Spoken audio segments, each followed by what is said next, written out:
Live from the AM 1310 WDPN studio, it's time for live and local sports talk. It's the Sam Bourquin Show. I'm ready. Give the show a call at 330-821-1310. Good call, meatball. Watch the Sam Bourquin Show on the AM 1310 Facebook page, the Q92 YouTube page, and on X. This is the Sam Bourquin Show on AM 1310 WDPN. Defended, good contest from Ball. Mitchell spins. Mitchell feeling it. Mitchell three-pointer. It's good. Some Mitchell madness here in the third quarter. Only had one double-digit rebounding game last year. Mitchell lost it, and Anunoby on his horse. Hands to Bridges, and he skies to the rim. Driveway when you're 8 years old. What do you do? Wemby three. You bet. Plus the foul. Jones attacks. Lobs. Oh! Shot slammer jam his back, baby.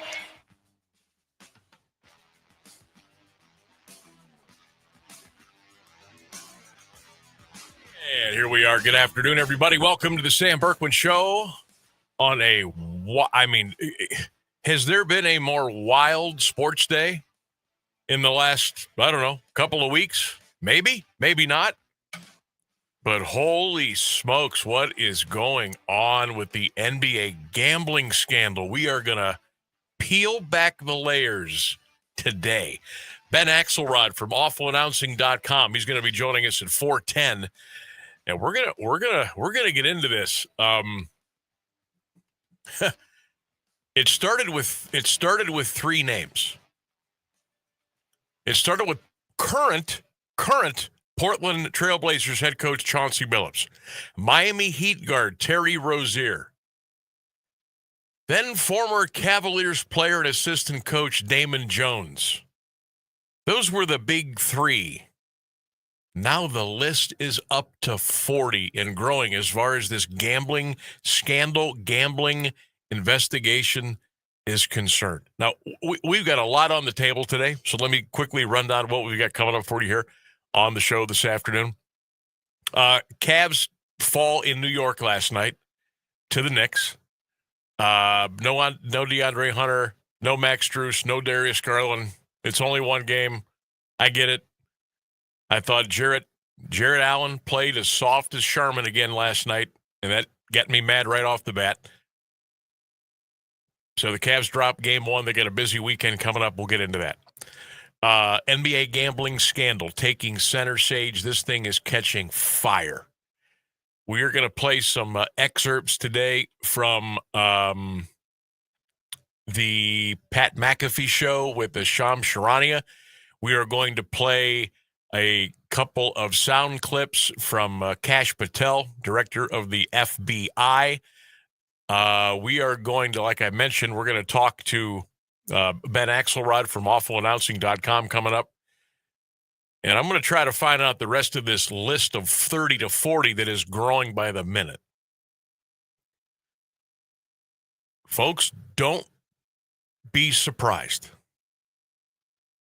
Don't be surprised if within the context of this investigation, all the names that are being bandied about,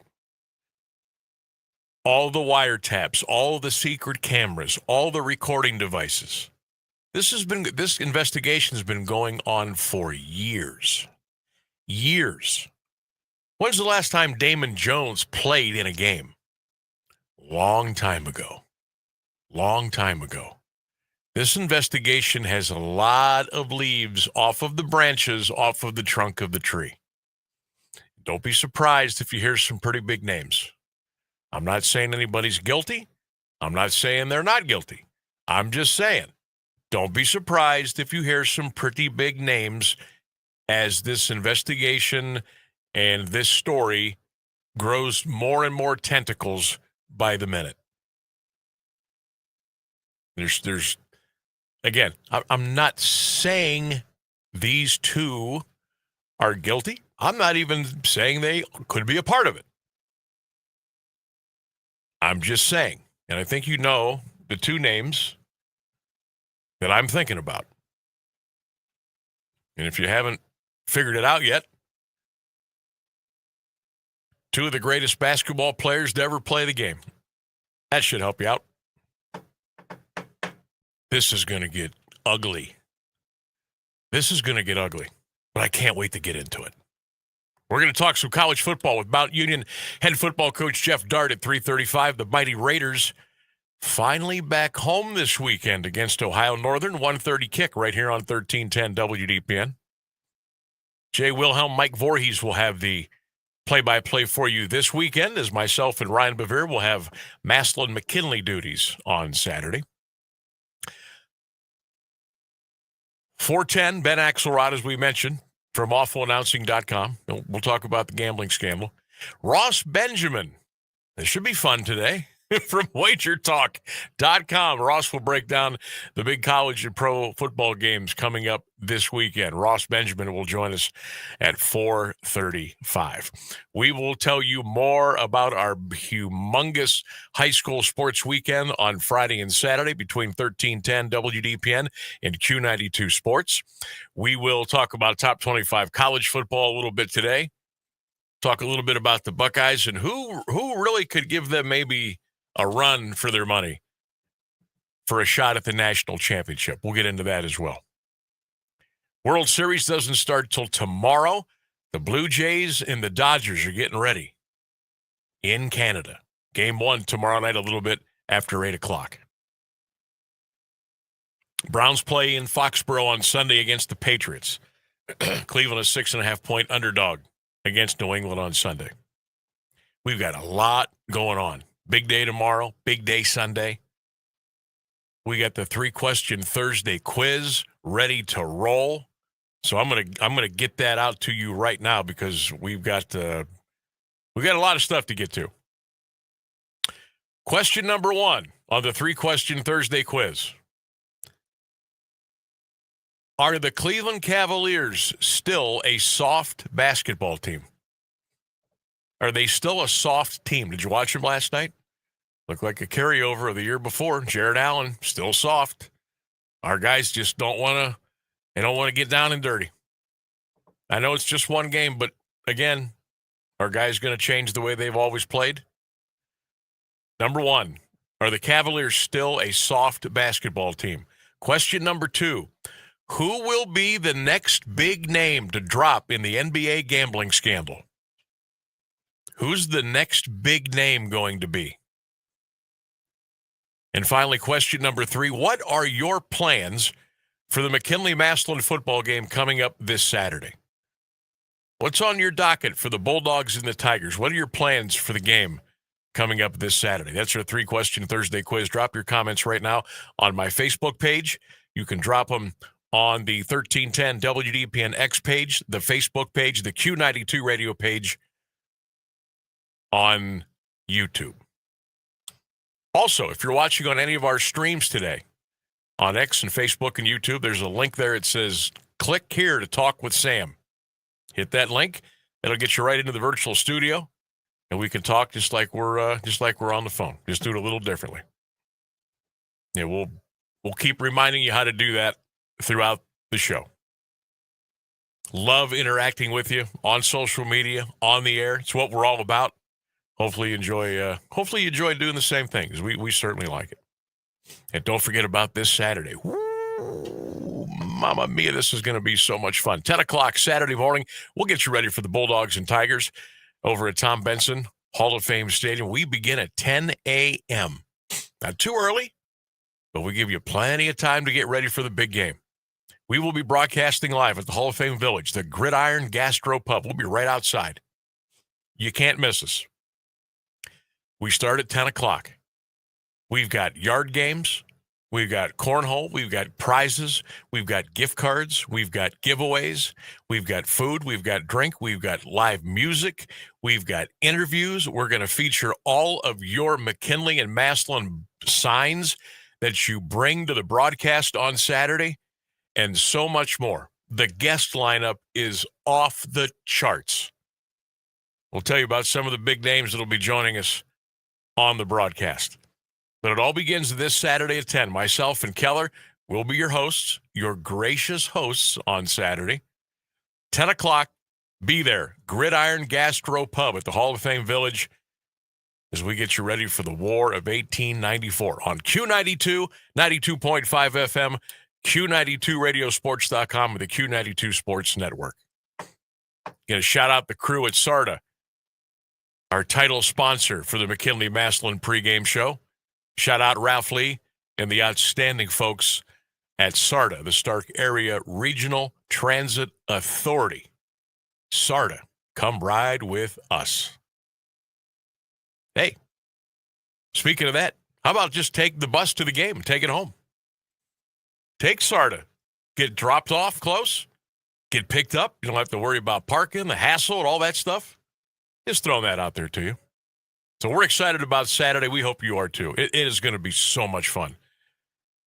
Last weather check, 56, partly sunny, no precipitation, winds light and variable. So get on over to the Hall of Fame Village, and we'll see you at the Gridiron Gastro Pub beginning at 10 a.m. this Saturday. See, that temperature high has gone down a bit, Sam. A little bit. A little bit. A little bit. Still thinking shorts? Yes. Okay. Yep. I'm gonna go Q92 Sports Royal Blue hoodie, and I'm gonna go shorts, and I gotta find a hat that coordinates. I'm gonna have to steal my son's Toronto Blue Jays hat, but don't tell him. Or I'll have to run out and get something. I can't be rolling in there with a royal blue hoodie and a red hat, or a blue or a green hat. I've gotta. It's gotta look good. It's gotta look right. But yeah, shorts for now. Maybe some wind pants, but I think I'm gonna go shorts. So we'll see. It was supposed to be like 59 or 60, but the high temperature now has come down to about 55, 56. But as long as it's partly sunny, I'm okay. We're gonna be good. No wind, no rain.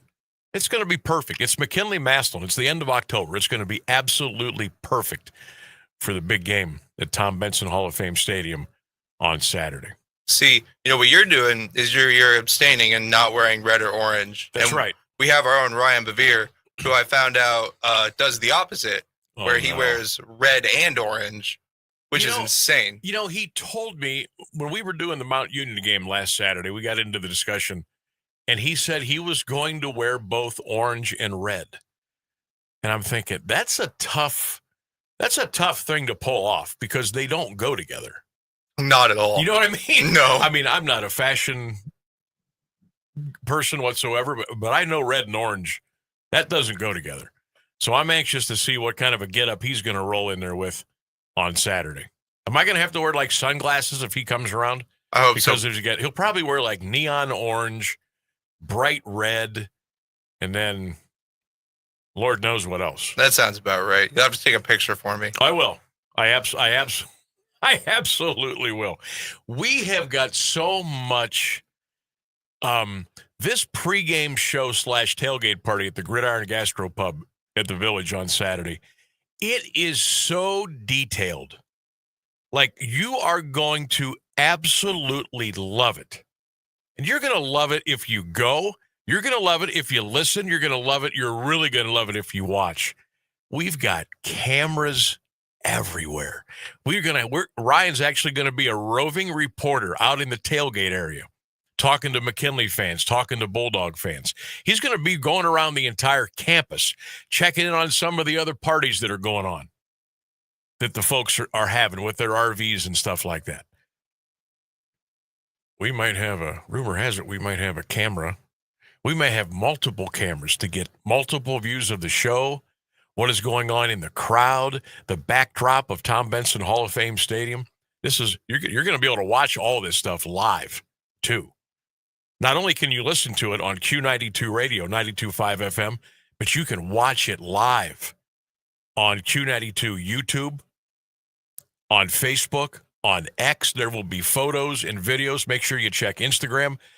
Check me out on my Facebook page, my X page, my TikTok, at Sam Bourquin 16. It is going to be so much fun. And I don't even think I'm overhyping this, because this truly is going to be the best tailgate party / pregame show in the era. And it's not even going to be close.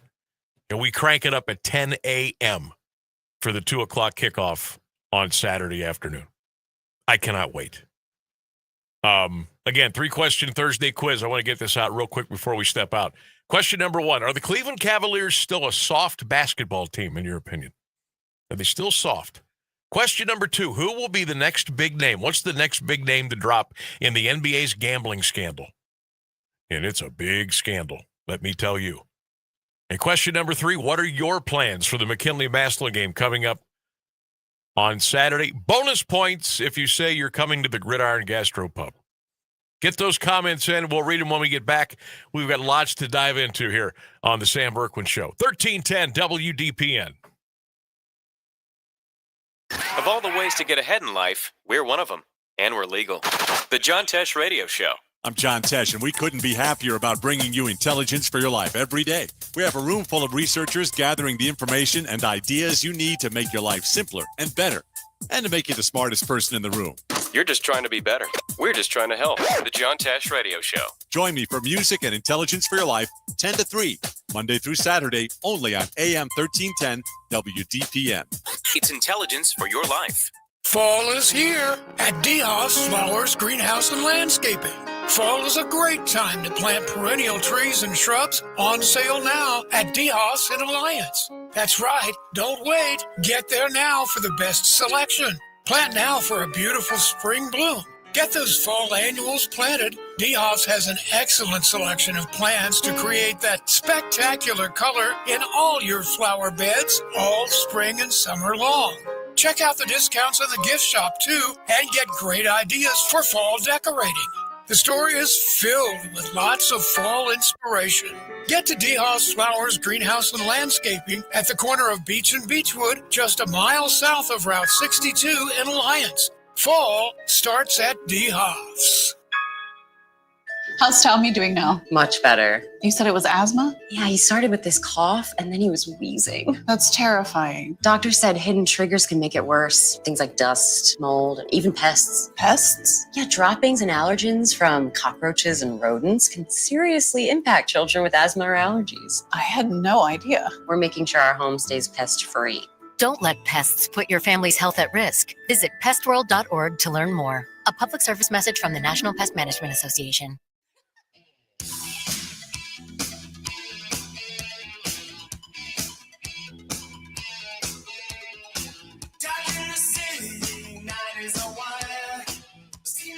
Welcome back to the Sam Bourquin Show, AM 1310 WDPN. Hope you are having a wonderful day. Thursday. Man, this week flew by. It flew by just like I knew it would. Hey, text line is open. If you're watching on the screen, there it goes. 330-924-7088. Text us anytime during the show. We'll get to the 3-question Thursday quiz here. As we were coming back from break, I could hear the Duran Duran, Hungry Like the Wolf, warming up. I can also hear Morgan Wallen down the hall. Like plain as day. It's so funny. That's what it's like working in the lobby, Sam. Yeah, because there's two speakers out there. One plays the AM station and the other plays the FM. It's wild. You know, I got to tell you, I've become a little bit of a Morgan Wallen fan the last, 6 months. I really have. I never thought I would be. I've never even been a country fan at all. But there's a couple artists, and I like his work. I really do. I think he's fantastic. Might have to get a bumper music or two with him. Maybe. We'll see. I'm sure it's in the system. Oh, yeah. Yeah. And I would pick out the hits. We wouldn't take any deep dives on the deep cuts of Morgan Wallen on the backside of the. But I know there's about 5 or 6 mega hits out there. There's like 2 or 3 I really like. So maybe we'll work those into the rotation. All right, a couple of 3-question Thursday quiz comments before we move on. Again, question number 1: are the Cavaliers still soft? Are they still just weak and not aggressive? Question number 2, what's the next big name going to be in the NBA gambling scandal? And question 3, what are your big plans for the McK-Mass game on Saturday? Ryan says, Cavs are tougher. Problem is, our second best rebounder is very soft. I like Jared Allen, but he is not built for physical basketball. He says the next big name to drop in the scandal is going to be Commissioner Adam Silver. Whoa. That's a great answer. Question number 3, pregame breakfast in the Southwest End. Might do some bar hopping before I get down to the Q92 sports party. There you go. Then it's game time. Go Pups. Ron says the Cavs are not soft. Jordan's name would not surprise me. He'll be watching the game at a bar. Ray says, no, the Cavs are not soft. He says LeBron will be the next big name mentioned. He'll be tailgating before the McKinley-Maslin game. Doug writes in, yes, the Cavs are soft. Next big name of the gambling scandal, he says, God only knows. Question 3, what is his big plans for the McKinley-Maslin game? He'll be on a boat out in the Pacific Ocean. But you can listen to Q92radiosports.com, Doug, on that boat in the Pacific Ocean. So make sure you tune it in. One more. Jeff says the Cavs are very soft. Number 2, he thinks that Tristan Thompson will be the next big name mentioned. Question 3, McKinley-Maslin plans he will be listening on the radio while he is at work. So keep it there. Keep it there, Jeff, on Q92, 92.5 FM. All right, we got Jeff Mears ready to roll with the news and weather. When we get back, we're going to talk some Mount Union football. The head football coach of the Raiders, Jeff Dart, will join us here on the Sam Bourquin Show. The latest news and the current Alliance area weather forecast are up next on AM 1310 WDPN. Good afternoon. It's 3:30. The head coach of the Portland Trail Blazers and a player for the Miami Heat have been arrested, along with more than 30 other people in 2 criminal cases alleging sprawling schemes to rake in millions by rigging sports bets and poker games involving mafia families. Portland coach Chauncey Billups was charged with participating in a conspiracy to fix high-stakes card games in Las Vegas, Miami, Manhattan, and the Hamptons that were backed by La Cosa Nostra organized crime families. Heat guard Terry Rozier is accused in a separate scheme to concoct fraudulent bets by exploiting inside information about NBA athletes. The indictments unsealed in New York create a massive cloud for the NBA, which opened its season this week. It's day 23 of the federal government shutdown, and lawmakers aren't any closer to getting legislation passed that would fund the government and reopen it. The Senate voted again on the same 2 bills they rejected before, and they rejected them again. Democrats are insistent that they want to open up talks on extending tax credits that are part of the Affordable Care Act, but Republicans are unwilling to talk until the government reopens. House Speaker Mike Johnson also says he's not planning on bringing back his members anytime soon. If I brought everybody back right now and we voted on a measure to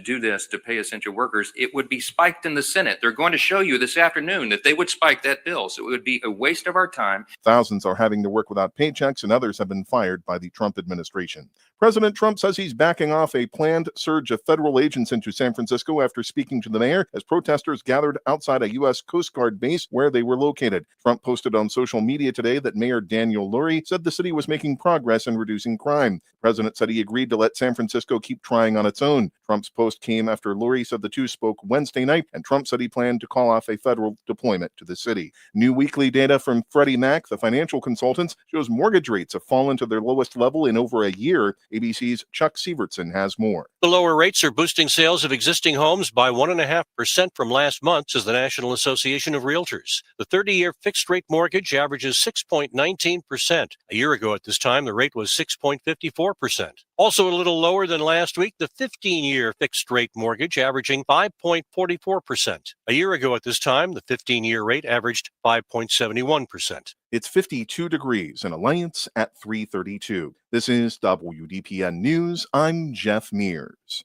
Here's the Alliance Area Weather Forecast on AM 1310 WDPN. Some showers in the forecast for this afternoon. Cloudy skies, a high near 52, chance of rain 60%. Tonight, a chance of showers, mostly cloudy, a low 36. Friday, chance of showers in the morning and early afternoon, partly sunny, a high 52, chance of rain 30%. Saturday, areas of frost early, otherwise mostly sunny, a high near 55. That's your WDPN weather.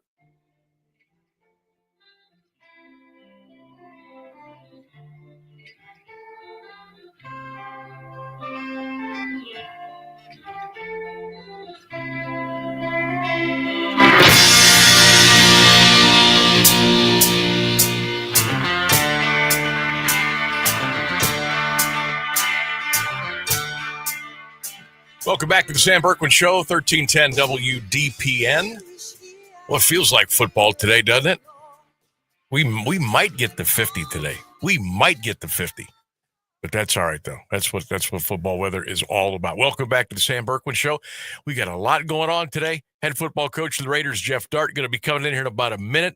We're going to talk to Ben Axelrod from awfulannouncing.com about that unbelievable gambling scandal going on in the NBA. We'll talk World Series. We will talk Buckeyes. We will talk Browns, Patriots. We got our 3-question Thursday quiz. And, of course, we're going to talk some Mount Union football, and we're going to do that right this minute. Let's talk about the machine, the Purple Raiders, bringing head coach Jeff Dart, joining us here on the Sam Bourquin Show, 1310 WDPN. Coach Dart, good afternoon. Happy Thursday to you. Good afternoon. Happy Thursday. Happy Thursday. All right. Feels like football out there today, doesn't it? Yeah, felt like it yesterday too. So some of those guys from the South were huddling up together. Oh, my gosh, already. When you played, and as you've gone through your coaching career, what kind of a football weather guy were you? Did you like it a little hot and humid to start? Did you like it a little chilly, somewhere in between? What was your favorite kind of ball weather? Yeah, being an offensive lineman, always a little bit cooler, right? Not the high temperatures, but, maybe somewhere in the 60s, a little bit of wind. That was kind of our jam. And, I was actually speaking to the guys the other day about that. They're like, well, we'd like it to be a little bit warmer than this. So what are you guys going to do in December? Come on, fellas. Yeah. They're prepared for that. I mean, normally the O linemen are, set up for colder weather. So, but yeah. Also, when you played, I know how equipment and uniforms and jerseys have really changed over the years, over the decades. Did you have that shirt tight under those pads, or did you let it drape over a little bit over the big biceps? How did you get dressed on a cold day? Yeah, well, definitely at practice, layered up as much as we can. It's kind of Mount Union offensive line tradition that you don't wear sleeves during the game. But I've always told the guys since I've, started coaching the O-line here, hey, wear whatever you want during practice. All right. Yeah. We don't want you getting too cold during that, but the games, you just got to follow suit of the upperclassmen and they'll let you know what the standard is for that. Oh, man.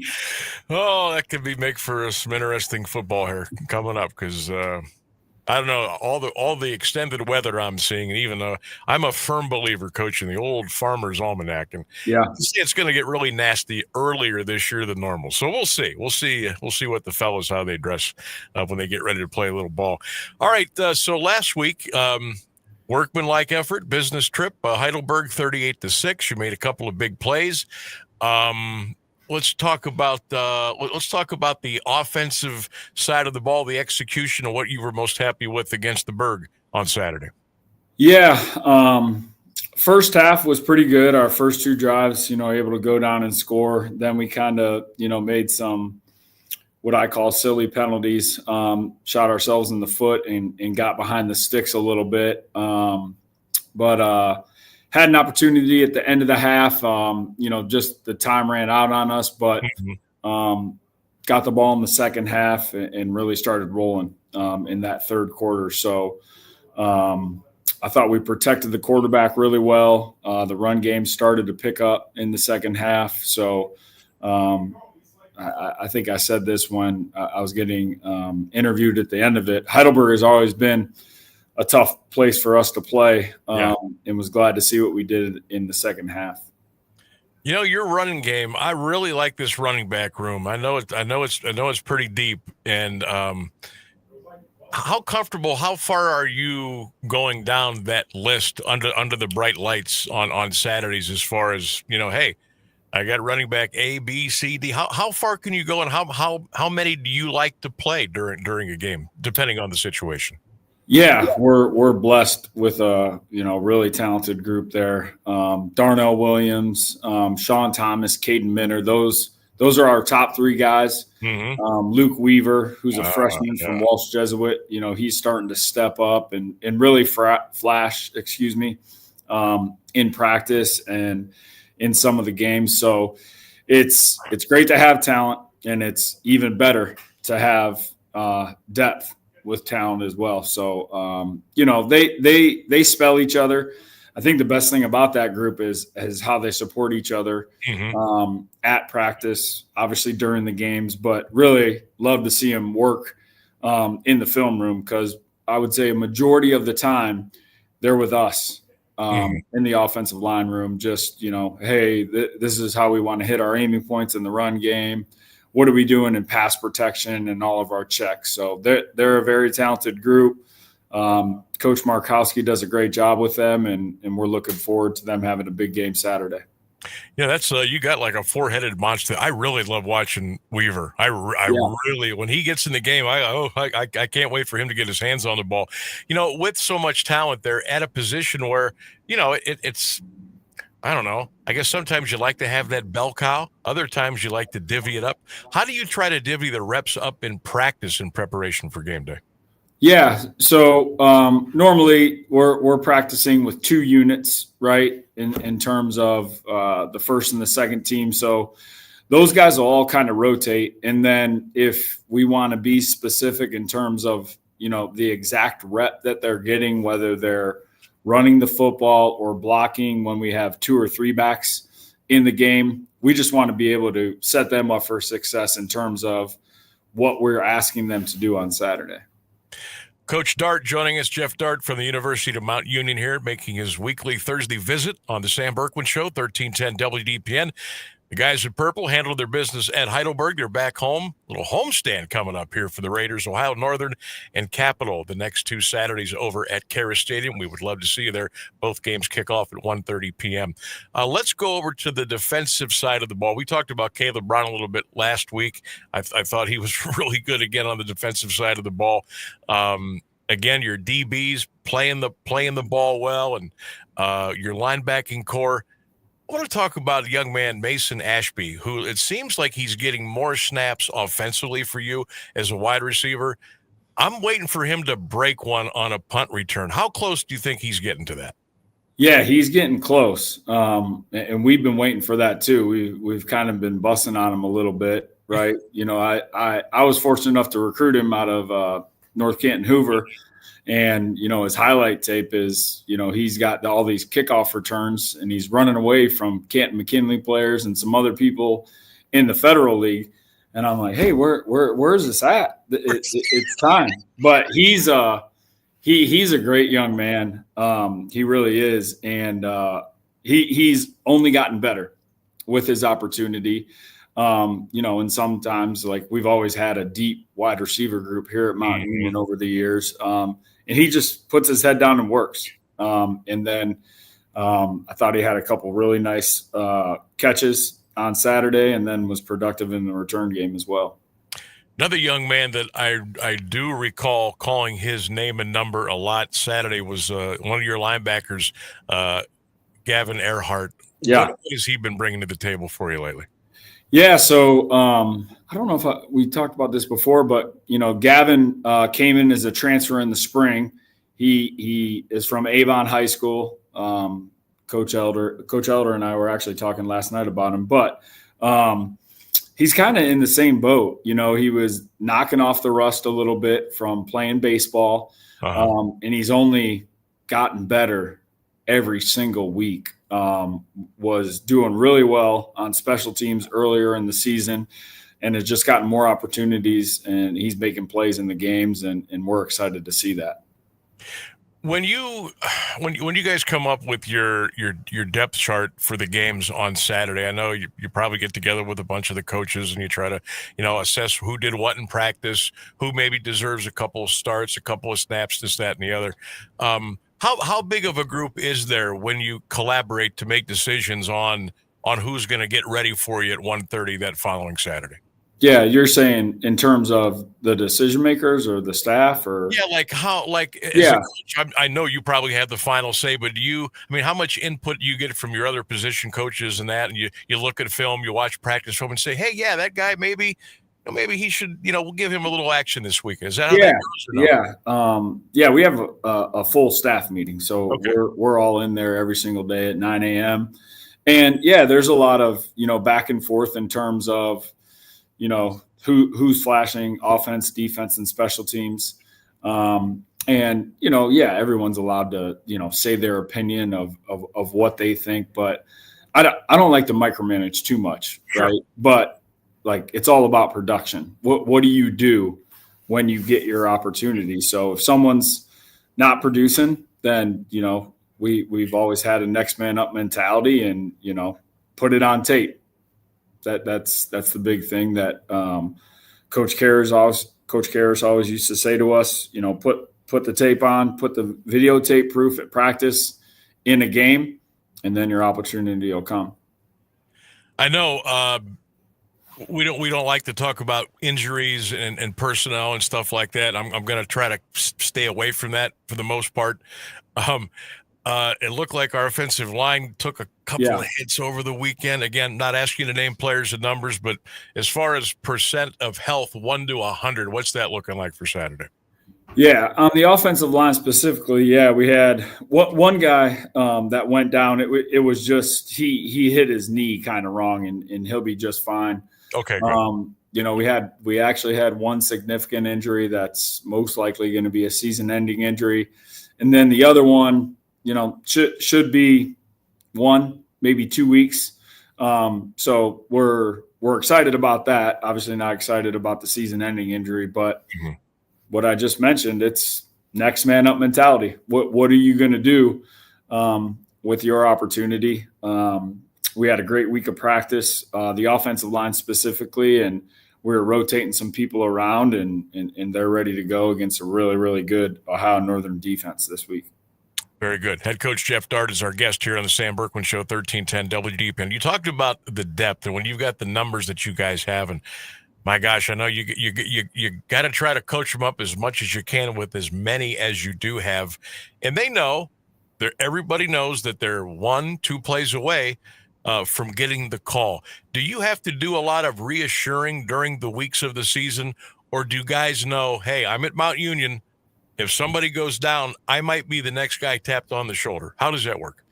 Yeah, I believe you're always doing some reassuring, okay? But I think it's more so about, hey, are you willing to stay ready? You might not be right where you want to be at the moment, but are you willing to stay ready, be a great teammate, right? Support your teammates in your unit, whatever your position group might be, and then when your opportunity comes, like, we're obviously putting you out there because we trust you. So there'll be a couple of those guys on the offensive line this week, and I have 100% trust in them that they will execute efficiently. Looking at Ohio Northern, Coach, they're always tough when they come down here. When we go up there, you're going to get their best shot no matter what. Sam Feldman, really nice looking quarterback. He's a big dude, about 6'5", 240 pounds. He is a big guy, yes. When you see him on tape, what do you see? Yeah, he the biggest thing that, having seen him play obviously live, and then I see it on tape, he just has a real good command for what they're doing on offense, whether that's checking plays at the line of scrimmage, making great decisions when he's throwing the football, or, checking to a run. But yeah, that's shown up consistently over these last couple of years. So obviously they have our attention on offense, defense, and special teams, and Coach Freeze has done a great job. This is now his second year there. So yeah, we're excited about the opportunity. Not sure how the weather affects it, but hopefully it's a good environment on Saturday. Yeah, no doubt. There are certain teams that they're just kind of a pain a little bit. And this will be my 10th year doing Mount. So I think I've seen 9 of the 10 between you guys and Northern, most of it home, a couple away. I've seen some games have gotten a little chippy in the past, and there's nothing wrong with that. What is it about Northern that, I don't know, they bring a little, I know you guys are always getting a little extra juice, but Northern seems to be that kind of, you know what I mean, that little thorn in the side kind of team. Yeah. Well, obviously their former head coach was a Mount Union alum, Dean Paul. Mm-hmm. I had a ton of respect for him. But yeah, I just think, they have really good players. They have really good coaches and they play with an edge. And my hope is that we're doing that too. And, regardless of whether we're playing here or we're playing there or whoever we're playing, we have to, bring our own energy and be ready to execute. Before we wrap it up, I got to ask you, how nice is it to be home for 2 weeks in a row? Yeah, no, it is. Two longer road trips too, down to Wilmington and then over to Heidelberg. I wish we would have brought the weather with us, but nonetheless, here we are. We're almost to November and starting to feel like, football weather here in Stark County.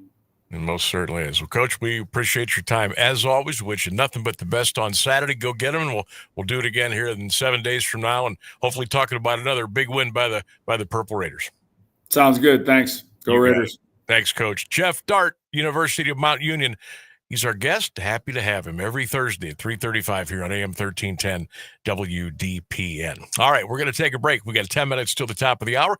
When we get back, we'll jump back into the NBA gambling scandal. Who's the next big name that's going to drop? We'll kind of reset that story for you, and we'll get back into our 3-question Thursday quiz here on 1310 WDPN. This is the last week to order roses from the Alliance Lions Club. Only $23 a dozen. Friday, October 31st, delivery to area businesses. And Saturday, November 1st, delivery to area residents. Contact any Lion member today or call 330-417-4145. That's 330-417-4145. Catch the Mount Union Purple Raiders in action this Saturday afternoon as they take on the Polar Bears of Ohio Northern. Join Jay Wilhelm and Mike Voorhees with the play-by-play. The coverage begins at 1:15, the kickoff at 1:30, right here on AM 1310 WGPN. The Purple Raiders look to keep their season undefeated, while the Polar Bears look to come to town and spoil the party. It's Mount Union. It's Ohio Northern, Saturday afternoon at 1:30 on your home of the Purple Raiders, AM 1310 WDPN. This place has a pulse. You hear it in the canopy, feel it in the ground. Life, fully illuminated, engulfs you. From the birds singing in the treetops above to the tiniest insects in the soil below, you take a deep, cleansing breath, filling your lungs with the essence of the forest. Now, imagine it's all gone. Healthy, life-giving forests reduced to nothing. No singing birds, no lush canopy, and water and food in short supply around the world. Time is running out to protect our forests, and without our love, they can and will disappear. It's our choice. Love it or lose it. Help protect our forests. Visit World Wildlife Fund at wwf.org/love.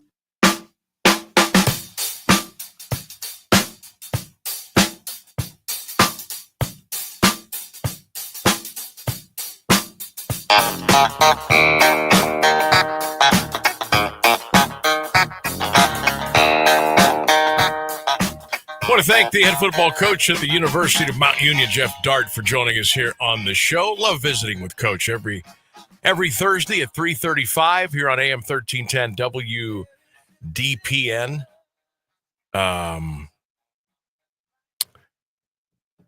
Yeah, there's something about Ohio Northern. I don't know what it is. Sometimes things just get chippy, like between both teams, no matter. Yeah, it happens more up there than it does at home.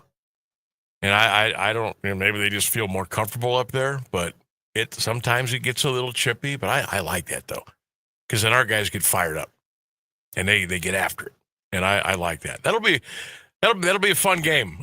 Purple Raiders and Ohio Northern Saturday 1:30 here on 1310 WDPN. Mike Voorhees and Jay Wilhelm will have the call for you on Saturday. I will be on the Maslin McKinley coverage along with Keller and Ryan Bevere and Clint and Keller, and we got a whole cast.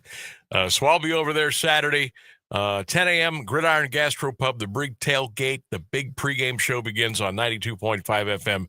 That's Q92. So we got you covered. Purple Raiders on AM and the Bulldogs and the Tigers on FM. And, of course, all over our social media platforms on Saturday morning and Saturday afternoon. You are absolutely going to love it. Okay, we've got about 6 minutes to go to the top of the hour. Now, what I want to do, I want to kind of reset the big firestorm today about the gambling scandal with the NBA. And this broke this morning at, like 9:15, 9:30?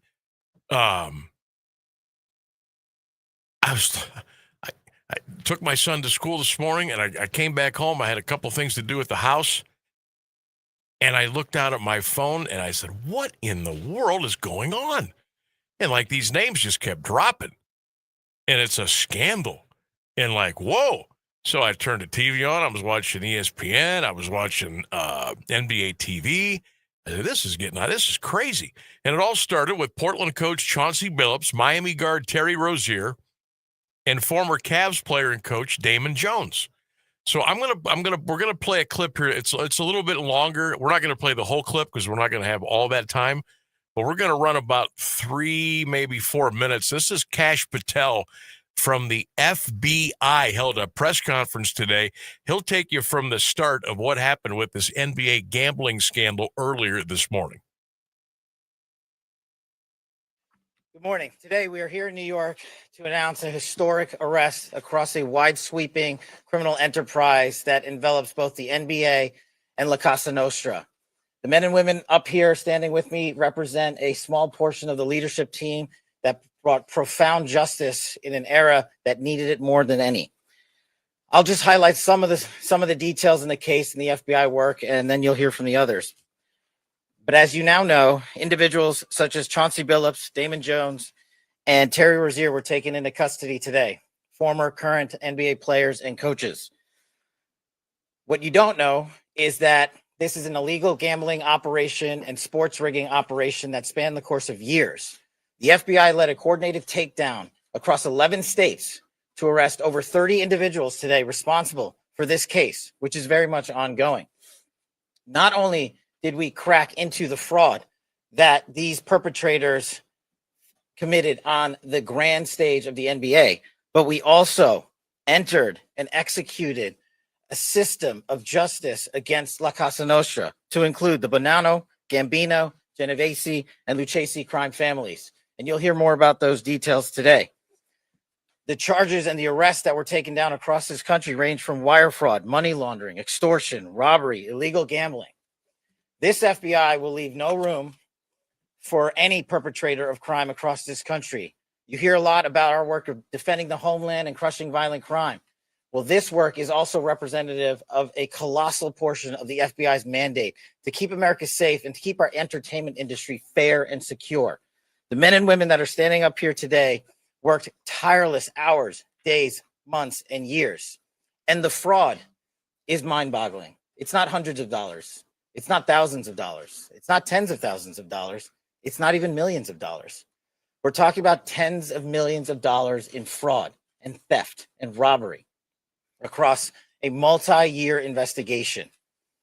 And we could not have done it without our interagency partners that are before us today. The NYPD, HSI, and teams of law enforcement officials from around the country made this day possible. It takes a team to bring this kind of justice, sweeping justice, into the halls of the United States courtrooms, where our brave United States attorney has led this prosecution. It takes courageous prosecutors to stand before you and say, we will not allow this kind of illicit activity to happen not only at the national sporting level, but also where it hides in La Cosa Nostra. And when these two collided together, they perpetrated a fraud that is historic in terms of not just money, but the scheme and the deceit that they utilize to steal and swindle people for money, to include crypto fraud. This is an operation that showcases to you that under President Trump's administration, there is no room for any type of criminal behavior, be it on the world's largest stage or in the back rooms of tiny parlors where card games are being played. We are proud to stand here today with the men and women of the FBI and this legal team.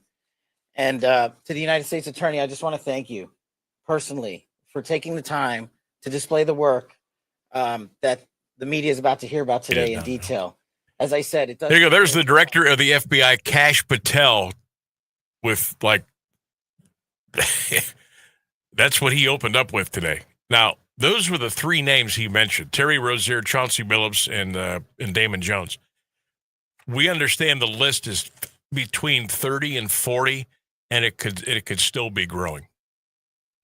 This is a bad look.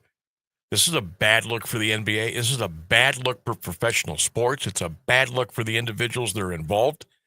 And I bet you there are some players out there, maybe some coaches, maybe some officials, who knows, that are absolutely on pins and needles as we speak. There's a lot to this. Don't forget, we're going to be talking with awfulannouncing.com Ben Axelrod coming up after the news here at the top of the hour, and we'll peel back some more layers of this developing story. We'll talk a little Cavs as well. Right now, Jeff Mears is all set. News and weather coming up at the top of the hour. We'll come back with the next 2 hours here on the Sam Bourquin Show, 1310 WDPN. Keeping Alliance entertained and informed for over a half a century. AM 1310 WDPN Alliance. ABC News, I'm Brian Clark. American ranchers say they aren't happy that President Trump is committed to buy more beef from Argentina. It's a boost to his political ally, Javier Milei, and White House Press Secretary Caroline Leavitt said, "The president loves our ranchers and he also loves American consumers, and he wants to do right by both. So the immediate solution to the problem of the rising cost of beef, the president wants to bring that down, is we have to increase our supply. And so that's what he's doing with respect to these imports." She said the president has a very thorough examination of every pardon request after he pardoned the founder of crypto platform Binance, who pled guilty to charges that he did not do enough to keep criminals off the platform. He's a supporter of the Trump family's crypto initiative. President Trump says federal troops are not going to San Francisco this week after he spoke to the city's mayor. An NBA player, Terry Rozier of the Miami Heat, and Portland Trailblazers coach Chauncey Billups were arrested as part of a sweeping federal gambling sting. This is ABC News. O'Reilly. Trust the professional parts people at O'Reilly Auto Parts to recommend the products for your next oil change. Right now, get 5 quarts of Valvoline full synthetic motor oil and a Wix filter for $35.99. Plus, get a $15 gift card after rebate. Limit supply. See your O'Reilly Auto Parts store for details or shop O'ReillyAuto.com. O'Reilly Auto Parts.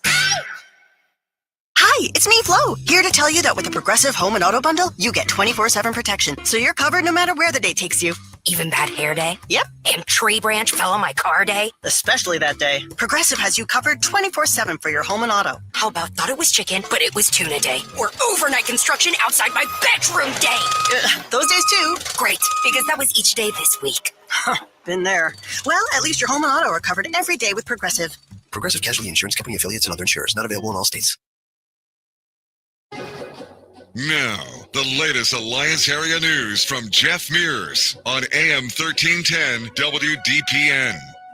Good afternoon. It's 4:02. The trial of a man charged with killing a Smith Township woman is being pushed back to next year. 33-year-old Nicholas Cunningham of Smith Township was set to be tried November 3rd in Mahoning County Common Pleas Court, but Judge Anthony D'Onofrio rescheduled the trial for April 20th. Today's move follows the judge granting a request from prosecutors and defense attorneys for a third competency evaluation. Cunningham was found not competent in April 2024 and competent last April. He's charged with aggravated murder, aggravated burglary, and violating a protection order. The charges stem from the October 2023 slaying of 44-year-old Gina Wade. She was found dead inside her Courtney Road home. One person is dead after being struck by a train in Canton this morning. Police say the individual was hit around 9:25 while walking near the 1200 block of Camden Avenue Southwest. They were taken to a local hospital where they were pronounced dead a short time later. Additional details are not available. The incident is under investigation by the Canton Metro Crash Team. A judge has issued punishment to 3 members of a Canton family who told a girl to not tell the truth about being sexually assaulted by her uncle to prevent him from getting in trouble. Monday, Canton Municipal Court Judge Dennis Barr sentenced 47-year-old Yule Oliver, his 46-year-old wife Kimberly, and their 19-year-old daughter Katrin to 180 days in jail. They pleaded no contest to misdemeanor charges of intimidating a crime victim. All but 13 days were suspended on condition of 2 years good behavior. The Olivers also were given credit for 13 days already served. The victim was the couple's 7-year-old granddaughter and the woman's niece. The Stark County Sheriff's Office said the incidents occurred last month. The Olivers intimidated the child to lie about the sex offense. Katrin Oliver also attempted to intimidate her sister, the girl's mother.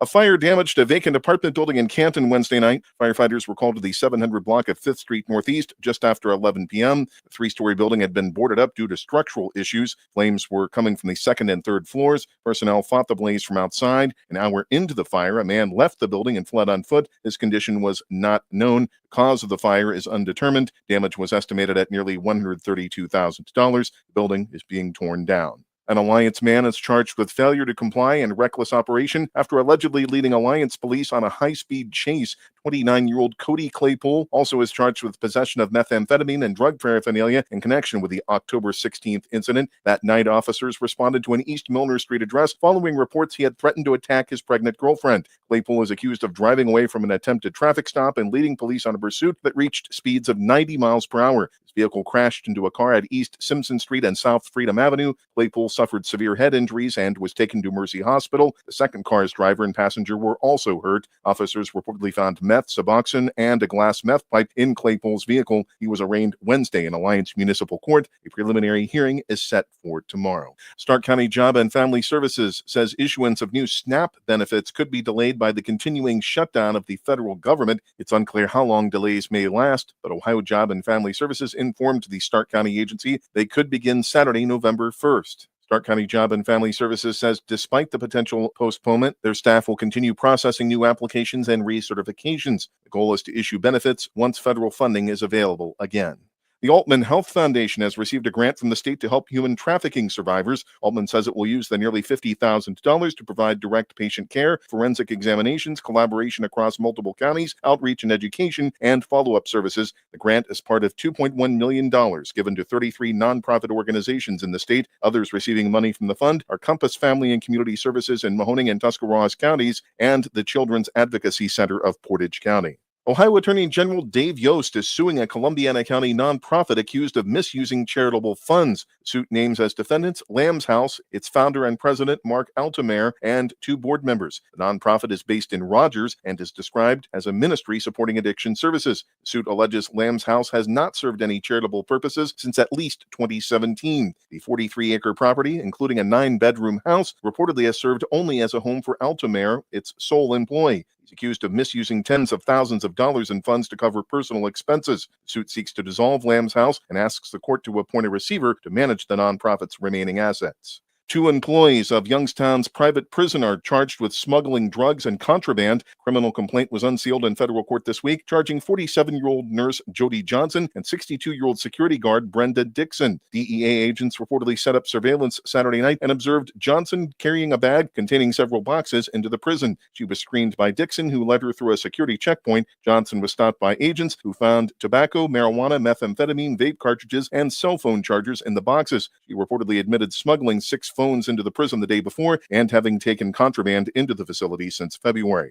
It's 51 degrees and Alliance at 4:07. This is the local edition of WDPN News. The forecast is next, a service of Canterbury Villa of Alliance. I'm Jeff Mears. This WDPN weather is brought to you by Canterbury Villa of Alliance, where your loved ones become family. Schedule a free visit today by calling 330-821-4000. Forecast for this afternoon, calling for some showers and cloudy skies, a high near 52 degrees, chance of rain 60%. Tonight, a chance of showers, otherwise mostly cloudy, a low 36. Chance of showers on Friday, mainly ending in the early afternoon, partly sunny, a high 52. Saturday, areas of frost early, otherwise mostly sunny, a high of 55. That's your WDPN weather. Send your loved ones to a place that cares and a place that they can trust. They'll find a place that feels like home at Canterbury Villa in Alliance. They will provide the highest level of care to their residents when it comes to skilled nursing, rehabilitation, long-term care, and Alzheimer's care. At Canterbury Villa, your loved ones become family. Located on Freshley Avenue, schedule a free visit today by calling 330-821-4000 and ask for Samantha Nutter. At Canterbury Villa, they walk the talk. Live from the AM 1310 WDPN studio, it's time for live and local sports talk. It's the Sam Bourquin Show. I'm ready. Give the show a call at 330-821-1310. Good call, meatball.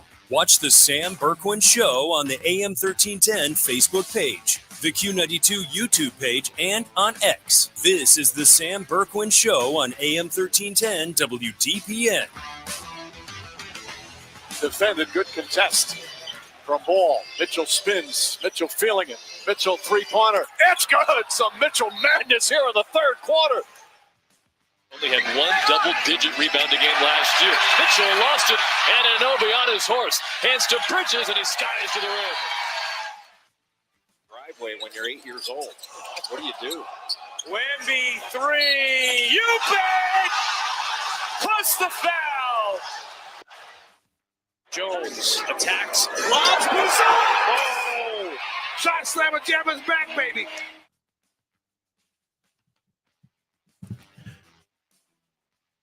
AM 1310 WDPN. Welcome back to the Sam Bourquin Show. I want to thank the University of Mount Union head football coach Jeff Dart for joining us in the 3 o'clock hour. We've been talking about this unbelievable breaking story about the gambling scandal, the big story in the NBA. We'll continue to dissect that. Don't forget, Ben Axelrod, Awful Announcing, is going to be joining us here in just a few minutes. Cavaliers fall to the Knicks last night at the Garden, and no DeAndre Hunter, no Max Strus, no Darius Garland. But they did, the Cavaliers, in my opinion, they did look a little non-aggressive last night, shall we say. And I don't know if that should be a concern after 1 of 82, but it's not the first time we've seen that. So let's see if they can pick up the pieces and get back at it here coming up this weekend. Ross Benjamin, wagertalk.com. He will handicap the big college or pro football games coming up. Ross will join us at 4:35 today. We've got our 3-question Thursday quiz. We will get into our big plans for high school football Friday, the big McKinley-Massillon tailgate and pregame show. All that more coming up here on 1310 WDPN. Want to jump right in here now. Without any further ado, let's bring him in. Ben Axelrod, awfulannouncing.com. You can check him out on X, on Facebook, all your favorite social media platforms. Ben, good afternoon. Welcome to the program. Hey, thanks for having me, Sam. You bet, man. It's been a minute. I was thinking about, actually, I was going to reach out to you Monday to talk about the NBA season and then talk about the Cavs. And then I thought, I'll wait till after the Cavs game. And then, okay, there's a nice little gambling story we can talk about with the NBA. So I figured we would go that route. When did you first hear about it today? What were your first thoughts about the first couple of names that started to come to the surface? And I want to peel this back a couple of layers if we could and see where this thing is headed. What was your first reaction today? Yeah, I mean, my first reaction, because the first name that came out was Terry Rozier, and we knew Terry Rozier had been linked to this. We knew he had been under investigation since back in January. So initially, it's always shocking when a player gets arrested and that this was the outcome, but it didn't catch you too off guard because you knew Terry Rozier had at least been connected to this story. This just felt like the next kind of, logical step. Mm-hmm. Then it comes out Chauncey Billups gets arrested, and he is a active NBA head coach. He's a Hall of Fame point guard.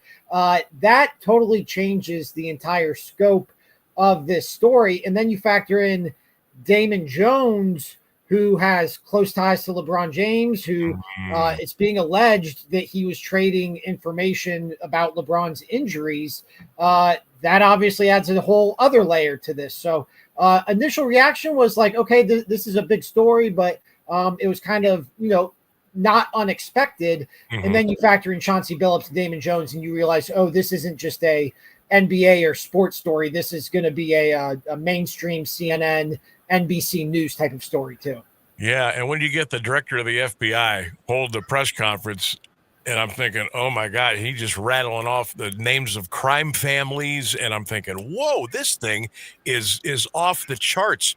I've heard, I can't, I don't, but I heard there's like 30 to 40 names now that could be on this list, so to speak. I don't know who those are after the first three, but I don't know, any speculation there, or is it too early to do that? There is one name. I was just looking at Pablo Torre's Twitter before I jumped on with you, and he was going through the affidavit, I believe.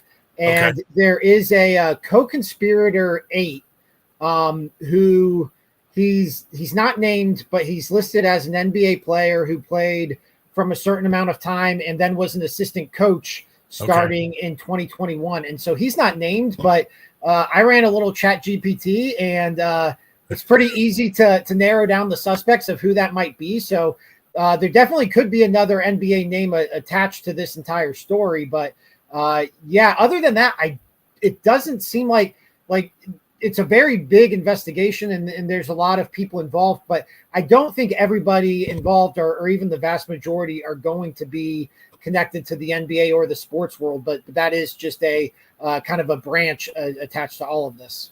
Wow, that is interesting.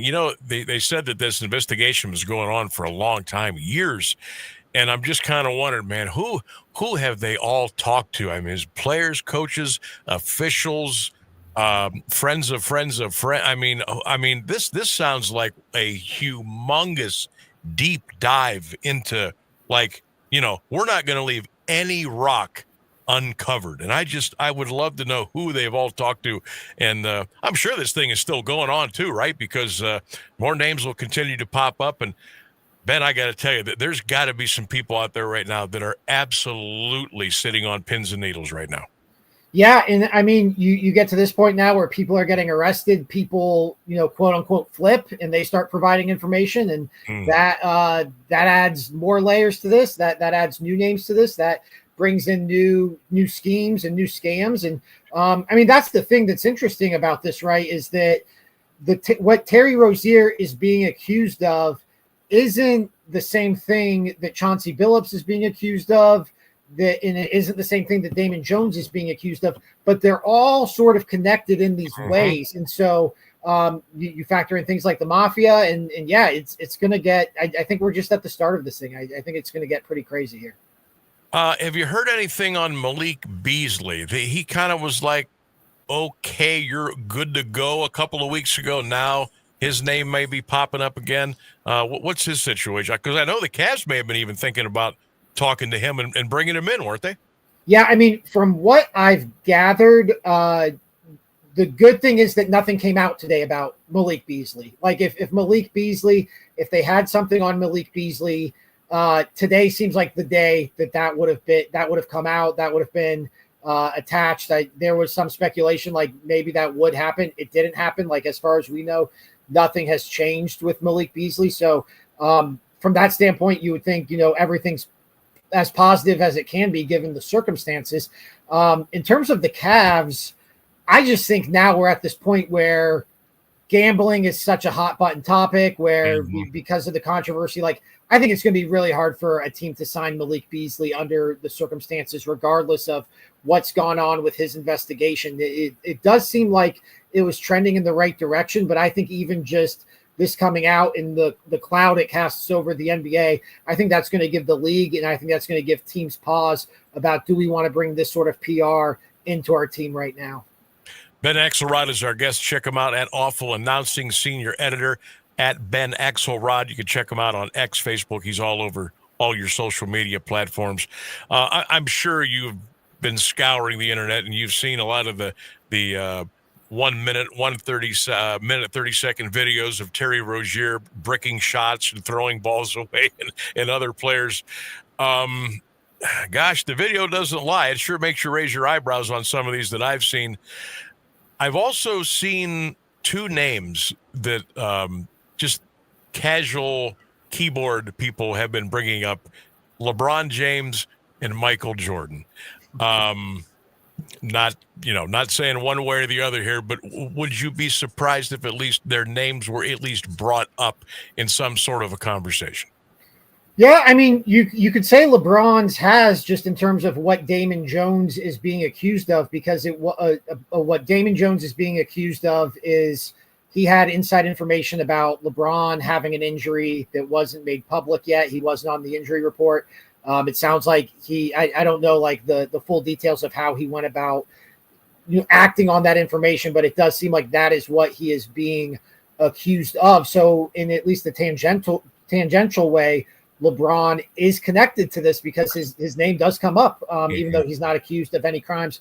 I don't think there's I don't have any reason to believe that, there's any speculation that LeBron would be connected, although there are videos popping up now of Gilbert Arenas telling old gambling stories about himself and Damon Jones and LeBron. And you're starting to see other Gilbert Arenas and Paul Pierce type of videos pop up, just like NBA players that we saw at the time. We thought nothing of it. It's like, hey, these are just guys telling card stories. Then you start to see what Chauncey Billups is being accused of, and his name was popping up in those stories, and it kind of makes you tilt your head. So I don't know. I don't want to go down the path of LeBron being accused of wrongdoing, but his name is at least connected to the case by way of Damon Jones. Now, in terms of Michael Jordan, I haven't seen anything that would tie Michael Jordan to any of this, but I did, tweet that it's funny that Michael Jordan now is in the sports media space commenting for NBC when obviously back when he was a player, this was something that Michael Jordan was known for in terms of, that I watched The Last Dance. There's the whole thing about people wondering if he has a gambling issue. There, rumors and conspiracy theories about why he went away to play baseball. So I don't think Michael Jordan's connected to any of this, or at least I don't have any reason to, but it is, gambling is something that has been attached to Michael Jordan's name. And now he's back in the public spotlight with this new NBC gig. Ben, the opening night, the other night, fantastic double overtime with the Rockets and the Thunder. Then you had Steph and Luka in the nightcap, and NBC, which I thought did a fantastic job producing those games on Monday. And then the Cavs play last night, and then this. How you feeling right now if you're David Silver? Yeah, it's tough. I think you take, like you said, the NBC debut, and that was about as much positive publicity as I can remember the NBA getting in recent memory. You follow it up then with Inside the NBA debuting on ESPN, and everyone just, there was a lot of concern, how's ESPN going to ruin Inside the NBA? They didn't ruin it at all. They left it totally untouched. It was the same, other than an ESPN logo and maybe a new Popeye sponsorship. It was the exact same studio show. And then not only that, I'd say Victor Wembanyama has that performance last night, becomes arguably one of the faces of the league now. It looks like he's breaking out here as, a really transcendent player, and you expect that to be what everybody's talking about today. And then, boom, 7:30 this morning, Shams Charania is reporting about Terry Rozier getting arrested. Probably 50 to 30 minutes later, you're getting the Chauncey Billups domino falling. It's a mess right now. This is a disaster for the NBA. I don't think there's any way around it. So, if you're Adam Silver, you had about as positive of a 2-day start to the season as I can remember the NBA having in a long, long time. And you follow it up with a story that could very well be like the biggest NBA scandal, maybe outside of Kawhi Leonard, since Tim Donaghy and the referee scandal in the early 2000s. It's really, really bad. Yeah, it is amazing. And, of course, the NBA being in their bubble, this is really, really bad. So then I started to think, well, all these not all, a lot of these leagues now are tied in with a gambling partner, whether it's BetMGM or DraftKings, FanDuel, whatever, Major League Baseball, NBA, NFL. What are their commissioners? How are they feeling right about now? Say somebody like Roger Goodell or, the commissioner of Major League Baseball, Rob Manfred. I mean, everybody's got to kind of be looking over their shoulder a little bit, don't they? Yeah, I mean, both those leagues have already gone through this. We saw it with Emmanuel Clase and Ortiz here in Cleveland. We saw it with Calvin Ridley in the NFL. Mm-hmm. They've had a handful of gambling suspensions.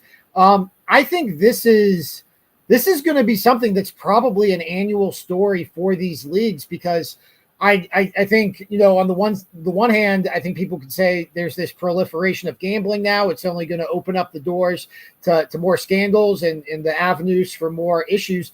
The flip side of that is these leagues now have relationships with these sports books, and they're catching things that maybe they weren't catching before. Maybe these things were happening on the black market. Maybe they were happening with illegal bookies, and they were just totally going unnoticed, flying under the radar. Now there's unusual betting activity around Terry Rozier for one game, and FanDuel or DraftKings or whoever it was, their red flags are going to go up, up, up. So I think we now we have more avenues to catch these things, and I think it's something the leagues just need to continue to educate their players on. I think even with Emmanuel Clase, what he's being accused of is basically throwing away one pitch per inning or one pitch, here and there to affect these micro bets. I think you need to educate your players like, hey, something as seemingly little as that can ruin your entire career. So I think it comes down to education. It comes down to I wouldn't be surprised. I know obviously Ohio has already introduced legislation regarding the micro bets. Right. I wouldn't be surprised if other states get involved with that, and I wouldn't be surprised if player props start to really come under the microscope, because it's one thing to try to throw a game, to try to throw an over-under for your team, but to have a direct impact on your player props, your over-unders, and what have you. What Terry Rozier, again, is accused of is, they're betting the under on him, and then he's leaving a game early and all the unders cash. To have the ability to manipulate the books like that, I wouldn't be surprised if player props are kind of short-lived here across the country. And I would imagine you'll start to see the league join the state in these fights for these types of things. That would not surprise me one bit. Ben Axelrod is our guest. You can check him out on social media at Awful Announcing. He is the senior editor, kind enough to join us here on the Sam Bourquin Show today, 1310 WDPN. With the gambling world where it is now, and millions and millions and millions of people have accounts with these with the gambling outfits. Do you see any sway one way or the other? Are the FanDuels of the world going to be losing customers? Are some going to be gaining? Is it going to stay in the middle? If you look at it from the public perception, Ben, what are they thinking right now after hearing this stuff today? I haven't seen anything that would indicate that this affects their business positively or negatively. I think that maybe it does lead to some dissatisfaction. Maybe it does lead to some class action lawsuits down the line if they feel like these things are ultimately rigged. Which I saw one tweet from a user back in January talking about Chauncey Billups' rotations and how Chauncey Billups needs to be investigated because the way they were playing Denny Advia was it seemed very strange. And so I do think you start to get frustration, but just anecdotally, just talking to people I know, just what I see on social media, I haven't seen anything to indicate that this actually influences customer behavior in terms of turning them off from gambling. I think that if anything, maybe it's positive PR in the sense that you're getting your name out there and it spreads awareness to the fact that this can be done. Yeah, no, what's the old saying? There's no such thing as bad publicity. So I guess we're kind of under that umbrella right there. Ben, we got about a minute and a half. I do want to squeeze one Cavs question in to get that sweet-looking Cavs hoodie on right there. What were your thoughts on the game at the Garden last night? Obviously, we were very shorthanded, but again, when things got a little tight, a little tense, we couldn't answer the bell, and we were not aggressive down the stretch. What were your takeaways? Yeah, I think that's a tough spot to be shorthanded without DeAndre Hunter and Darius Garland, obviously. not just those are two core players for the Cavs, but you are going against the other team. I think you talk to the average NBA fan, they're going to pick the Cavs or they're going to pick the Knicks to win the Eastern Conference. Yep. So this could very well be an Eastern Conference Finals preview. So that's about as tough of competition as you're going to find in the Eastern Conference. You're on the road. You're shorthanded. I just think it was a tough spot for the Cavs. What stood out to me was Evan Mobley's aggressiveness, and he wasn't necessarily always effective, but I do think you are going to see a concerted effort to get Evan Mobley more aggressive, and that's going to come with ups and downs because he's not a finished product on the offensive side of the floor. So that was one of those games where, Evan Mobley hits a few more shots. You have one more guy out there. Maybe it's a totally different outcome, but ultimately I hate to blame it on injuries. I'm not somebody who typically does that, but I think it was just a really tough spot on the road against another Eastern Conference contender shorthanded. Yep. I lied. I got one more quick question. When do you think we'll see Darius Garland back? It sounds to be trending positively. It sounds like he's starting to get practices in. So hopefully here within the next couple of weeks, I think it was 4 to 5 months at the start of the offseason. So we should be starting to get into that time frame. So I don't know. I don't have the schedule nailed down just yet, but hopefully sooner rather than later because he's somebody the Cavs are obviously counting on in a big way. No doubt. Ben Axelrod, Awful Announcing. Check him out at Awful Announcing on social media. Ben, always good to visit with you. Appreciate it. We'll do it again. I appreciate you. Thank you, sir. Absolutely. Thanks for having me, Sam. You got it. Ben Axelrod at Awful Announcing on X, Facebook. He is all over it. And they do a lot of – that's a great site. I mean, they cover a little bit of everything, and they do it really, really well. Thanks to Ben for popping on here today. All right, I know we got the news and weather coming up here at the bottom of the hour. Real quick, courtesy of NBA Central on X, Adam Silver says upcoming NBA technology could let parents block sports betting ads to prevent kids from seeing them. Quote, if you don't want anything to do with the sports betting, if you have a youngster in your home, you don't want them to see those fields, it could be password protected.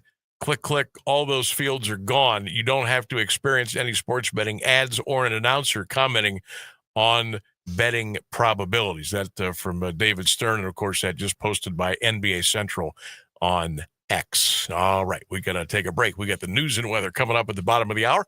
We'll come back with a lot more. Stay with us, 1310 WDPN. Here's the latest news on AM 1310 WDPN.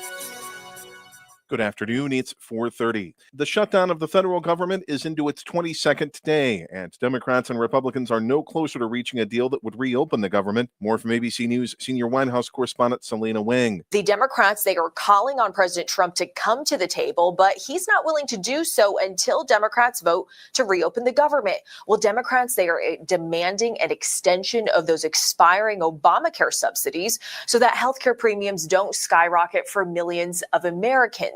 Now, it's not just a concern from Democrats. In fact, a group of Republicans wrote a letter to House Speaker Mike Johnson demanding that he immediately address this issue because, of course, those healthcare premiums impact their constituents as well. And open enrollment starts on November 1st. Vice President J.D. Vance is seeking to ease concerns in Israel that the Trump administration is dictating terms to its closest ally in the Middle East. He and other top U.S. envoys are visiting Israel this week to support the Gaza ceasefire agreement. Secretary of State Marco Rubio will meet with Prime Minister Benjamin Netanyahu in Israel Friday. Both Vance and Netanyahu affirmed that the countries are allies and partners. Vance also acknowledged that the road to long-term peace is difficult. The ceasefire that began October 10th continues to hold. An upgraded sea drone to attack Russian shipping in the Black Sea, carry heavier weapons, and use artificial intelligence for targeting has been unveiled by Ukraine's State Security Service. ABC's Chuck Sievertson has more. Nicknamed the Sea Baby, Ukraine has expanded the range of the unmanned naval drones to over 900 miles and can carry over 2 tons of weaponry, it says, staging a demonstration for news media. They can be fitted with a multiple rocket launcher and a machine gun turret with AI-assisted friend or foe targeting systems and capable of launching small aerial attack drones. They also have self-destruct systems to prevent capture. Ukraine says sea drones have successfully attacked 11 Russian ships, including frigates and missile carriers. North Carolina lawmakers have given final approval to a new U.S. House map backed by President Trump The map could help Republicans win an additional seat by reshaping a swing district currently held by Democrat Don Davis. The previous map already helped the GOP win 10 of the 14 House districts in North Carolina, which Trump won by 51% of the vote last year. North Carolina is the latest state to join Trump's mid-decade redistricting push to avoid losing control of Congress.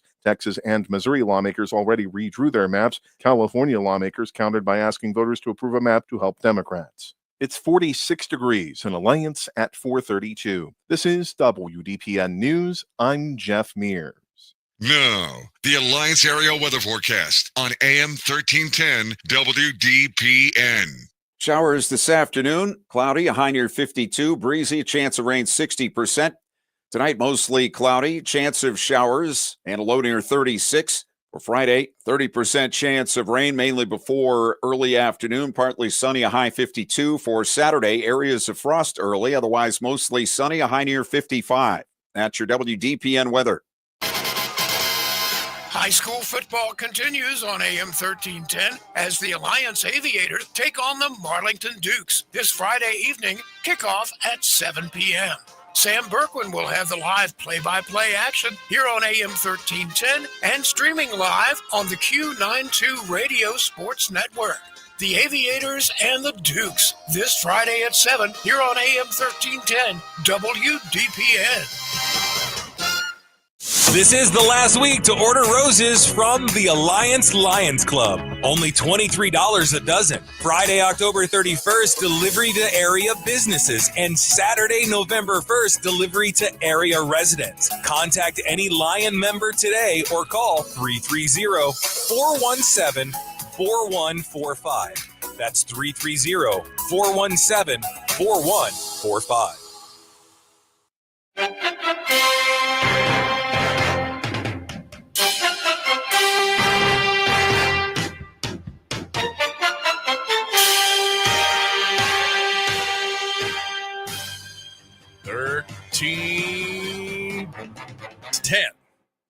WDPN. Welcome back to the Sam Bourquin Show on this very fall football-like Thursday here in Alliance in Northeast Ohio. Welcome in.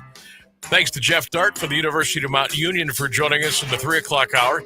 Thanks to Ben Axelrod from AwfulAnnouncing.com for breaking down this humongous NBA scandal. We talked a little Cavs as well. Oh, when I hear this music, I think of football. I think of the NFL, but I also I just think of football. I think of the weekend. I think of action. I think of padding my account a little bit. Maybe wishful thinking, maybe not. Are we all set with Ross? We are all set with Ross. Ross Benjamin at wagertalk.com joining us here on the Sam Bourquin Show. Ross, the boss, how we doing?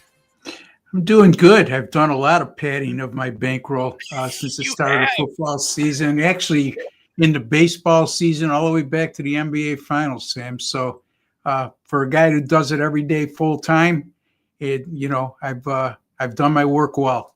You have. You've been rocking. You've been rocking. We've been following you. I've been following. Ross does a great job, of course, handicapping all the sports at wagertalk.com and wagertalk.com. And we'll be putting up different things on the screen, how you can directly get to Ross, get his great picks. And I'm sure we've got another Weekend Warrior coming up this weekend. Yeah. We can get into that. And, hey, before we start breaking down the football, what's your reaction to this NBA gambling scandal going on right now? Extremely alarming. It's not one or two guys. We're talking 31 people involved, and who knows to what magnitude. I've read a little bit on it, but it's a shame because I always professed maybe there'll be some cheating on the college level before they started paying the kids the NIL money, because a lot of these kids come from hardship, and when they come to the point where they realize they're probably not going to make it in the NFL, they become real vulnerable to that type of activity. However, I always thought that professional players, whether it be the NFL, NBA, Major League Baseball, why would they jeopardize their careers and livelihoods when they're already making millions of dollars? Mm-hmm. It's greed. It's absolute greed. And quite frankly, I don't care if it sounds disrespectful. It's absolute ignorance and stupidity, Sam. Without knowing all the facts, just from what I read. Yeah, and I got to imagine, I mean, there's probably some guys, Ross, that are in a pinch for a couple of million, maybe a lot of millions to a bookmaker, I mean, they brought up 5 crime families' names today when I was listening to the FBI. I mean, it's just, it is absolutely crazy. And you talked about NIL in college. I didn't know if the state of Ohio, they had to, because of a lawsuit. There's an open window now of 45 days here in Ohio that the high school kids now can cash in on NIL. It's crazy. We talked about this last week, and I am totally opposed to that theory. You know, look, I get it. At the college level, when you get a kid coming from a poor family, and a lot of them do, you know, and not to be stereotypical, but it's the truth. And they're filling 80,000 seat stadiums and making tons of money off the images and logos and concessions, and these kids get nothing. And if they don't make it to the NFL, they get nothing. Yes, they can get a college education, certainly, but it's pale in comparison to what it would be for an NFL career or with the NIL money. So when you do it at the high school level, you're looking at coaches going out of their districts to try to get kids to move, paying kids' parents to move into their district. It doesn't affect the Catholic schools as much as it would affect the public school system, I would think. And I'm not so sure the Catholic schools have the type of donors that can compete with that. So that's the other part. And I can't speak for the state of Ohio. I could speak for the state of New York when it comes to Catholic schools in that regard. So you would have a better handle on that, Sam, with all the high school football you do. Yeah, it's wild. I mean, I can't wait till this kind of gets put to bed. What's your thoughts, Sam? How do you feel about it? You know, when I heard this, the young man who filed the lawsuit actually goes to it's a high school. It's Huber Heights, Wayne. It's in between Dayton and Cincinnati, and he is going to Ohio State. He's going to be on scholarship. He's going to get the full deal. But I guess within the last, 12 to 16 months, he has had to leave at least $100,000 on the table that businesses and or companies or what have you wanted to give him while he was in high school. And of course, the OHS has said, no, you can't do that. Well, he turned around and filed a lawsuit. So then there was a judge down in Franklin County, which is the state capital here in Ohio, Columbus, and he put a stop on that you couldn't let the kids capitalize. So this 45-day window is open, and now the OHSAA, which is the governing body, they're going to have an emergency vote, a referendum vote coming up here in about a week, and they're going to let the principals from each school vote one way or the other. They'll tally the votes up, and then they'll make their decision. It's crazy. Yeah, you're asking for nothing but trouble. And again, local businesses that are throwing this kid money his way.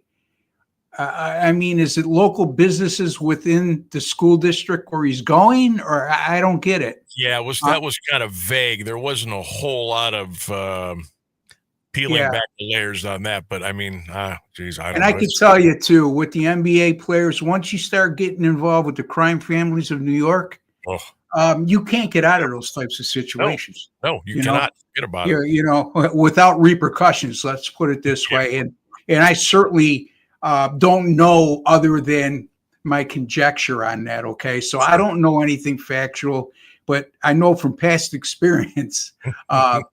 Not me personally, but from what I've witnessed throughout my life, and Rochester being a mafia town at one time back in the 70s and 80s. It's not easy to wiggle out of those situations once you make a tie to them. Yeah, one way or the other, you're in big trouble. Yeah. All right, let's talk a little college ball, and we'll roll into the NFL. Not a crazy, sexy slate this weekend, but there are some nuggets out there. And I want to talk about Ole Miss at Oklahoma. That's a noon game Saturday. Boomer Sooner laying between 5 and 5.5 against Ole Miss. Any thoughts on this one? Yeah, I mean, this line jumped right out at me. You know, you got the number 14 team in the country in Oklahoma with the same identical record as the number 5 team in the country in Ole Miss. And the lower ranked team is a 5.5 point favorite, which means if it was on a neutral or it was played even at Ole Miss, we'd be looking at a virtual even game. So, look, I've long said this, and I said it on our program here, in our segments, I should say, and I'll say it again, is I trust the odds makers a hell of a lot more than those who vote in the polls. Oklahoma, number 1 defense in the land right now. You know, Ohio State, you can make a claim they're number 1, but statistically, Oklahoma is number 1 in scoring defense, number 1 in total defense, number 1 against the pass, allowing 108 yards per game. Now, I'm not going to make a projection that they're going to hold Ole Miss to those types of numbers, Sam. Mm-hmm. But I will go out on a limb and say they will hold Ole Miss well below their season averages offensively. And again, this jumps right out at me. And Ole Miss, I think they're a little bit vulnerable right now, Sam. You know, you look at the fact that right. In the week before, Washington State is a 32.5 point favorite. You barely squeaked by. And last week, you got a 9-point lead going into the fourth quarter. You get outscored 17-0, you know, in the fourth quarter. Not only lose the game, but don't even cover the point spread of +7. So I like Oklahoma here, Sam. Yeah, Boomer Sooner for me too. How about this? Boy, if you'd ever told me, Ross, a couple years ago, hey man, you don't want to miss Missouri and Vanderbilt on a 3:30 on a Saturday in Nashville, I'd have said you're out of your mind. Man, if I wasn't working Saturday afternoon, I'd be in front of the TV watching number 10 Vandy and number 15 Mizzou. The Commodores are laying 2.5 at home. Whoa, how about this one? Yeah, this is a game you'd said if you weren't working and be at home, you'd be in front of the TV set. You bet. I'm looking forward to watching this game. Too tough a call for me, you know. And again, you don't have to bet on every game, folks, and you don't have to bet on every game that's on TV. If you don't find betting value, don't be too proud to take a pass, and that's what I'm going to do in this game. I do. If I had any kind of lean, I would say Missouri's defense might be the difference in this game. I think their defense is a little better than Vandy's. I think offensively they're pretty equal. But how could you bet against Vandy right now? You know, I mean, this Pavia quarterback, the kid is a winner, you know. I love that kid. He is so much fun to watch. Ross Benjamin is our guest. Wagertalk.com. You can check him out. We're going to put some stuff up here on the screen how you can directly get to Ross. And Ross, we got that Weekend Warrior fired up again this weekend. Tell us about it. Absolutely, $49, folks. $49. That will get you all of my college football picks on Saturday, all the NFL on Sunday, and my Monday NFL pick as well. And that includes my 5% best bets. If I have any, I might have at least one, possibly two over the weekend. And why should you consider getting that from me? Since September 11th, folks, 31-15 combined NFL and college football, and making my Weekend Warrior participants a lot of money during that course of time. Also, folks, college football was number 1 last year in money earned and also in win percentage. In number 2 years ago, and number 2 this year so far with a 21-11 record, 66%, up over 31 units. NFL since week 3, 12-5. So a lot of reasons why for $49, folks. My 5% best bet, whenever I put that up, or best bets are $35 a piece. You're getting my entire weekend plus Monday for just $49. That is called cashing in. When you're going 31-15, you are cashing in. Also, check out Ross. You can get right to his great picks, wt.buzz/RB. It's right up there on the screen, along with the Weekend Warrior package details as well. All righty. LSU at home against Texas A&M.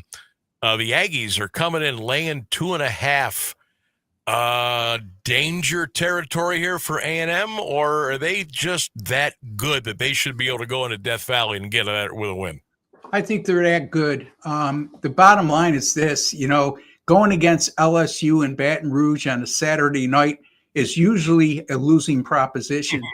And if you look at the record, that will back that up. However, their record and their average margin of victory on Saturday night in Baton Rouge in recent years is tremendous, right? And they outscore the opposition by more than double-digit margins.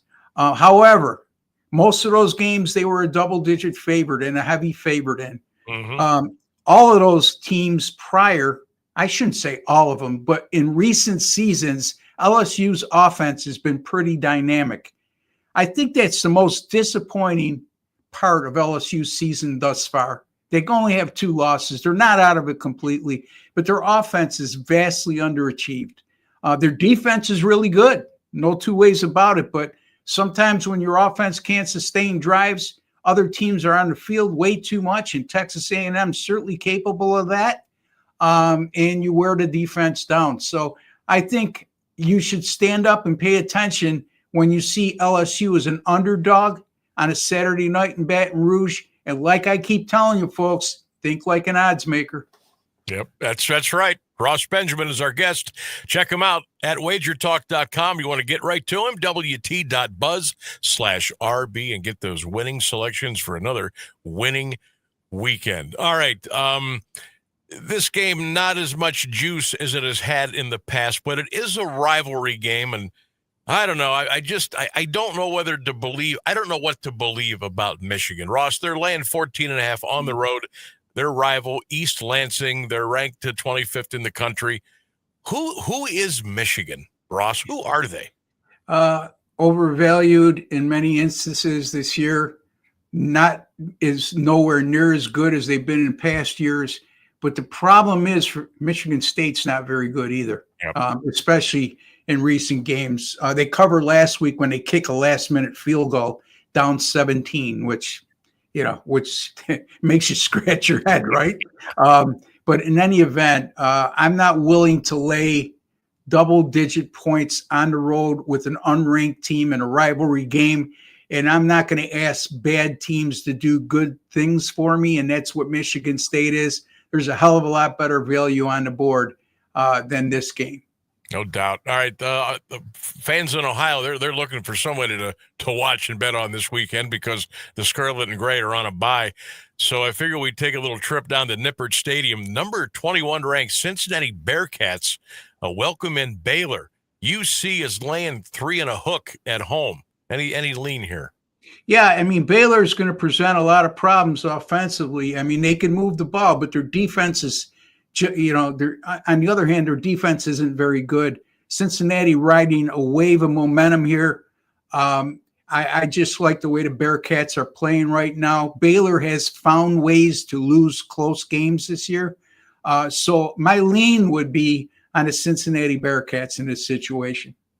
One more college, Ross, and we'll get ready to go. Ames, Iowa, the site for Iowa State hosting number 11 and undefeated BYU. The Clones are laying 2.5 at home. What do you think? Yeah, you got to scratch your head again. You got I believe, a 3-loss team in Iowa State, and they're a favorite against a top 10 team that's undefeated.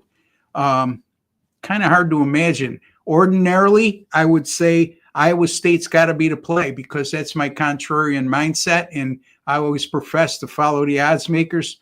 But this one scares me for that reason alone. And again, it's one of those games I would steer clear of. But if I was in a pool, I would take BYU because they've been undervalued all year, and they keep stepping up to the plate and hitting home runs. Ross Benjamin is our guest. Check him out at wagertalk.com. That Weekend Warrior package, only $49. Also, you can get other great winning selections. Just go right to Ross himself at wt.buzz/RB. All right, let's go to the NFL. There's the saying, and I think you might have used it last weekend, about holding your nose. I hold my nose when I look at this entire NFL card this weekend. There is a lot of bad matchups here, but we'll try to find a couple good ones. And the one I want to look at is Dallas at Denver. The Broncos at home, -3.5. It's a high total. We're approaching 50.5, maybe 51. Break the Broncos and the Cowboys down. Yeah, well, the Broncos looked like the worst offensive team in football against the Giants for 3 quarters last week. And then they scored 33 in the fourth quarter. I really like Bo Nix. He's not the most talented quarterback in the NFL. He's far from the best arm in the NFL, but he reminds me a little bit of Pavia from Vandy. He's a smallish quarterback that just is a gamer and knows how to win. And he's going to be able to move the ball against a very porous Dallas defense. Boy, oh boy, if you watch Dallas last week and you look at the sum of all parts when they're healthy, their offense is tremendous. So I look for this to be a high-scoring affair. It opened at 47. It's up to 51. I wouldn't go any higher than that. It sort of sucked a lot of the value out of the over. But my strong lean here would be go over this total of 51. We could see like a 31-28 type of game, 34-28. And I like the over. All righty. That's you never know. Out in Mile High, there could be a lot of points there. Tampa Bay's at New Orleans, Ross. The Bucks are minus 3.5 at the Dome. I had a feeling that Baker and Tampa were going to struggle against Detroit, and they did. They're going to go back indoors this weekend. They're going to go back on the road. Saints aren't very good, but only 3.5. What say you? Yeah, this should tell you something when you look at this line. I think New Orleans is set up for an upset win here at home. One thing about the Saints, they haven't been very good this year, but if you watch them play, they don't give up. They play for 4 quarters, and they play hard. They're just a little under-talented, is the only way I could say. They don't measure up in talent or depth as a lot of other teams in the NFL, and as a result, you see the record. But I just think, the way Baker in Tampa Bay looked last week at Detroit, and then Mike Evans going down with another injury, he's probably out for the year, if not out for the year. I'm not sure of his status, but I know it's not good. They're shorthanded at the wide receiver position, and I just think it's a good spot for New Orleans to make this an extremely competitive game.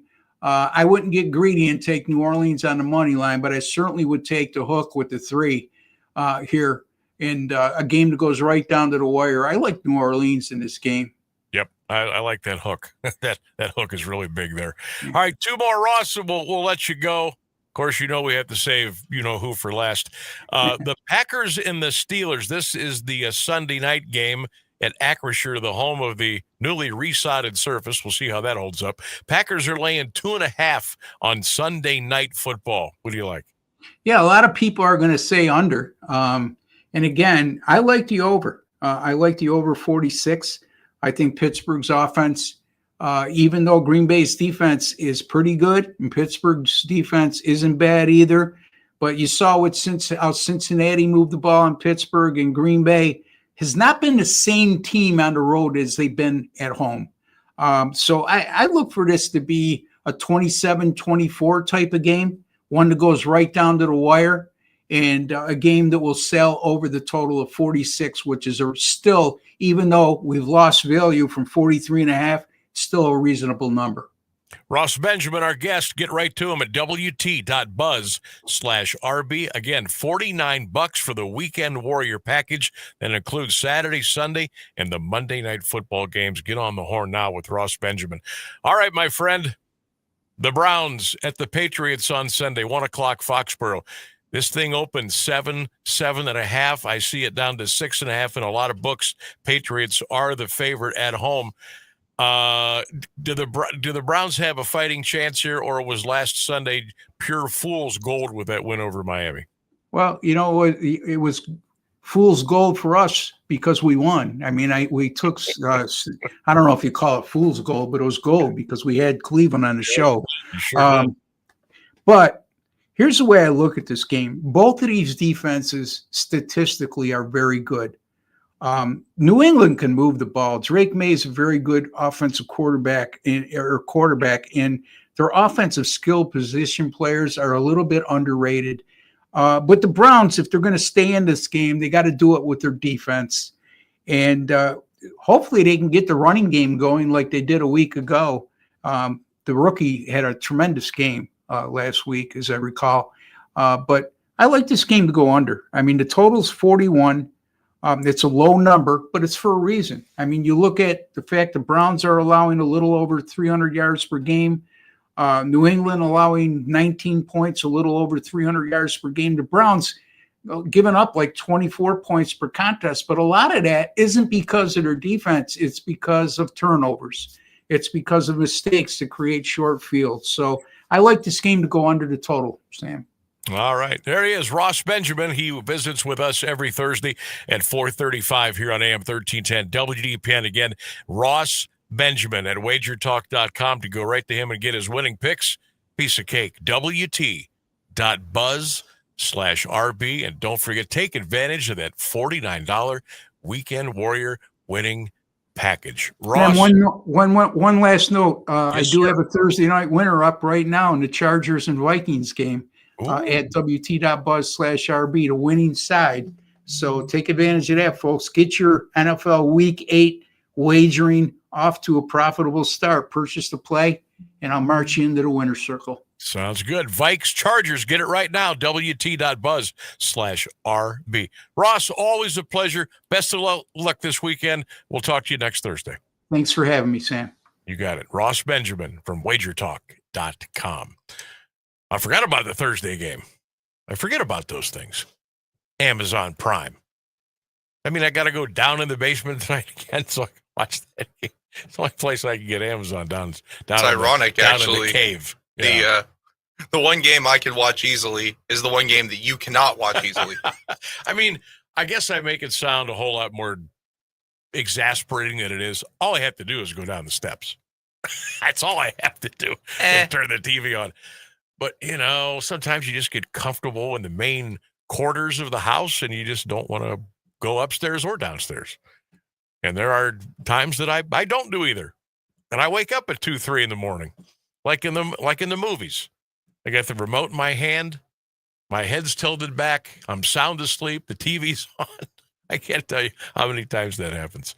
Living the life. All right. Thanks to Ross for joining us, and I know he'll have another great weekend here on the handicapping front. We will step away. Jeff Mears is ready to go with all your local news, national news, and the weather coming up. But we've got one more big hour to go here. We'll get back into the 3-question Thursday quiz. We'll talk about our high school football broadcast and tailgate and pregame plans for this weekend. And a whole lot more. All right, let's hang out here. 1310 WDPN. The latest news and the current Alliance area weather forecast are up next on AM 1310 WDPN Alliance.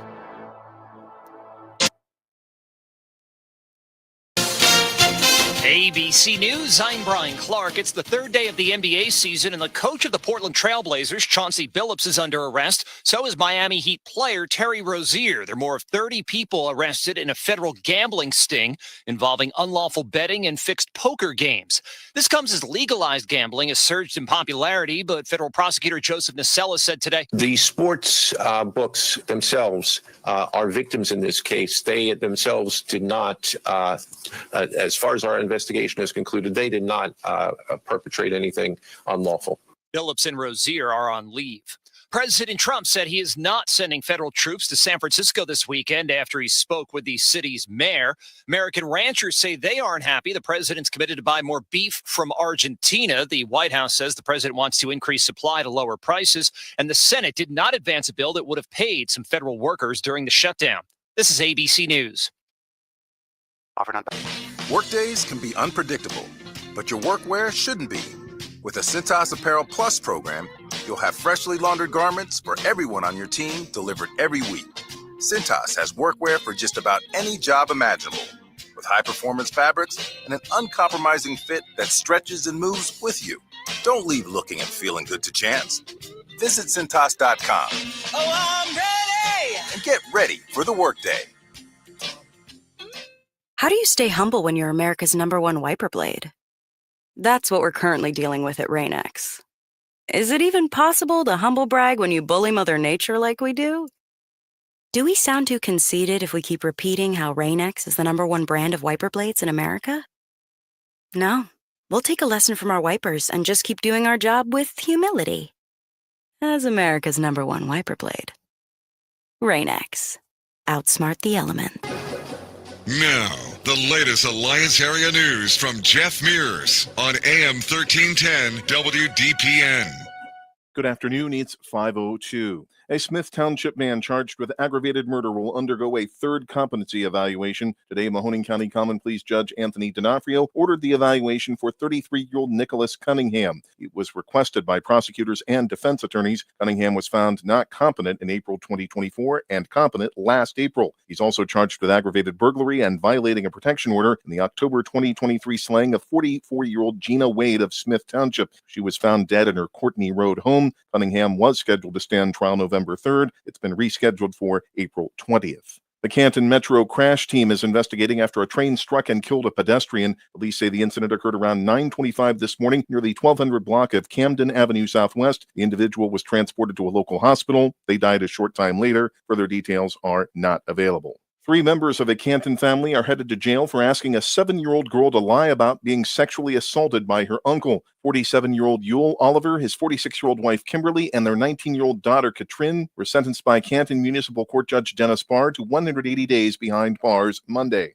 All but 13 days were suspended on condition of 2 years good behavior. They also were given credit for 13 days already served. The Olivers pleaded no contest to misdemeanor charges of intimidating a crime victim. The victim was the couple's granddaughter and the woman's niece. The Stark County Sheriff's Office said the Olivers intimidated the child to not tell the truth about the sex offense to prevent her uncle from getting in trouble. Katrin Oliver also tried to intimidate her sister, the girl's mother. The incidents occurred last month. An abandoned apartment building in Canton will be torn down after a Wednesday night fire. The blaze was reported just after 11 in the 700 block of 5th Street Northeast. The 3-story building had been boarded up due to structural issues. Flames were coming from the 2nd and 3rd floors. Firefighters fought the blaze from outside. Cause of the fire is undetermined. Damage is estimated at nearly $132,000. An hour into the fire, a man left the building and fled on foot. His condition was not known. A man charged with leading Alliance police on a high-speed chase is scheduled to return to court tomorrow for a preliminary hearing. 29-year-old Cody Claypool of Alliance was arraigned Wednesday in Alliance Municipal Court.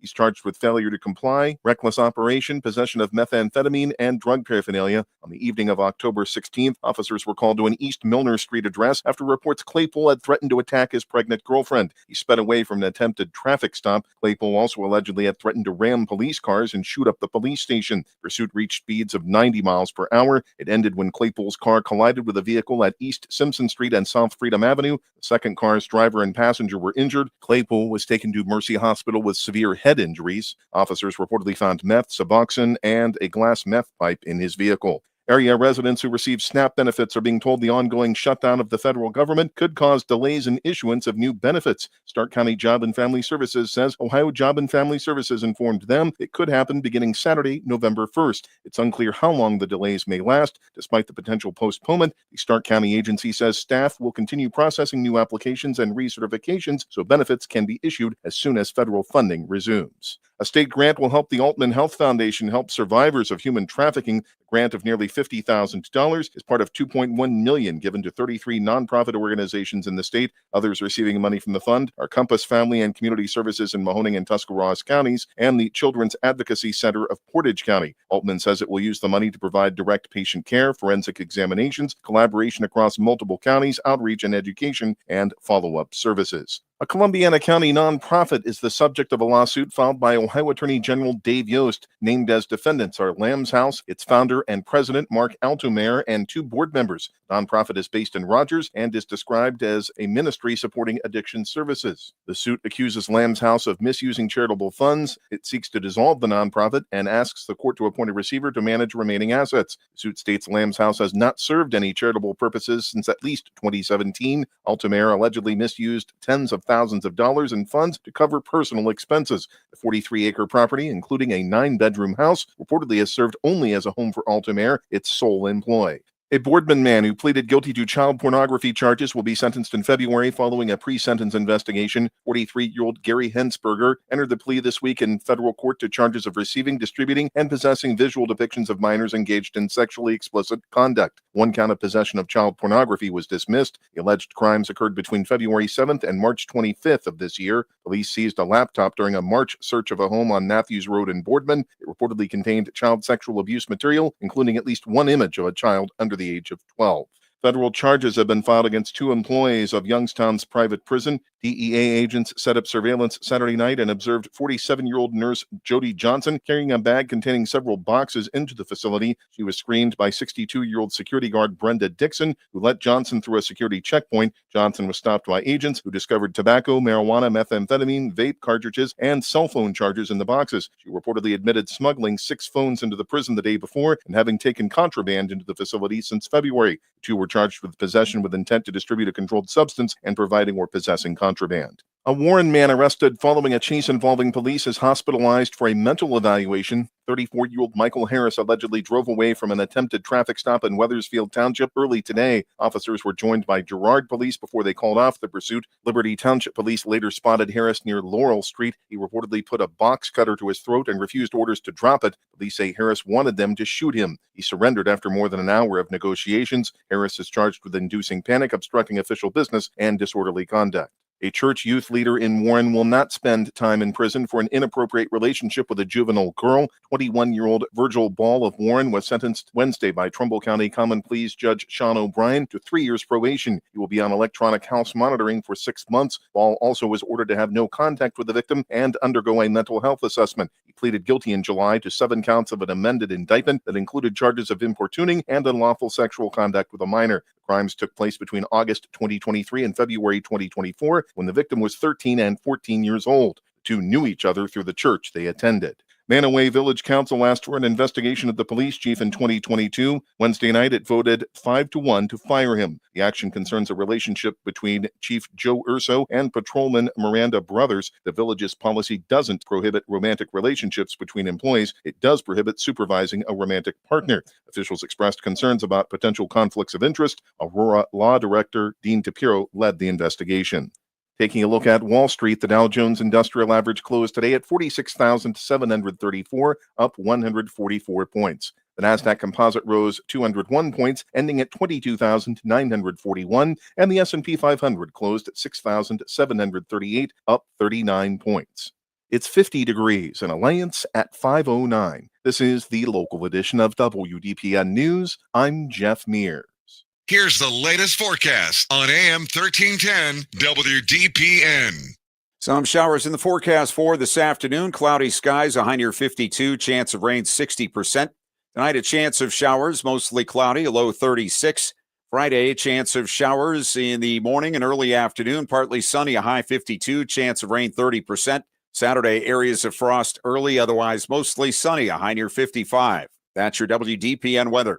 You've always enjoyed an active lifestyle, hiking with family, resort vacations, the occasional trip to the spa, and nights out with friends at your favorite restaurants. You want and need your lifestyle to follow you into your retirement years. Now, imagine a place with peaceful surroundings, resort amenities, and easy access to city life. It's just around the corner at Copeland Oaks. Copeland Oaks has earned a reputation as more than a retirement destination, but also a place to call home. An independent consultant for senior living rated Copeland Oaks with a perfect score, and it's easy to see why.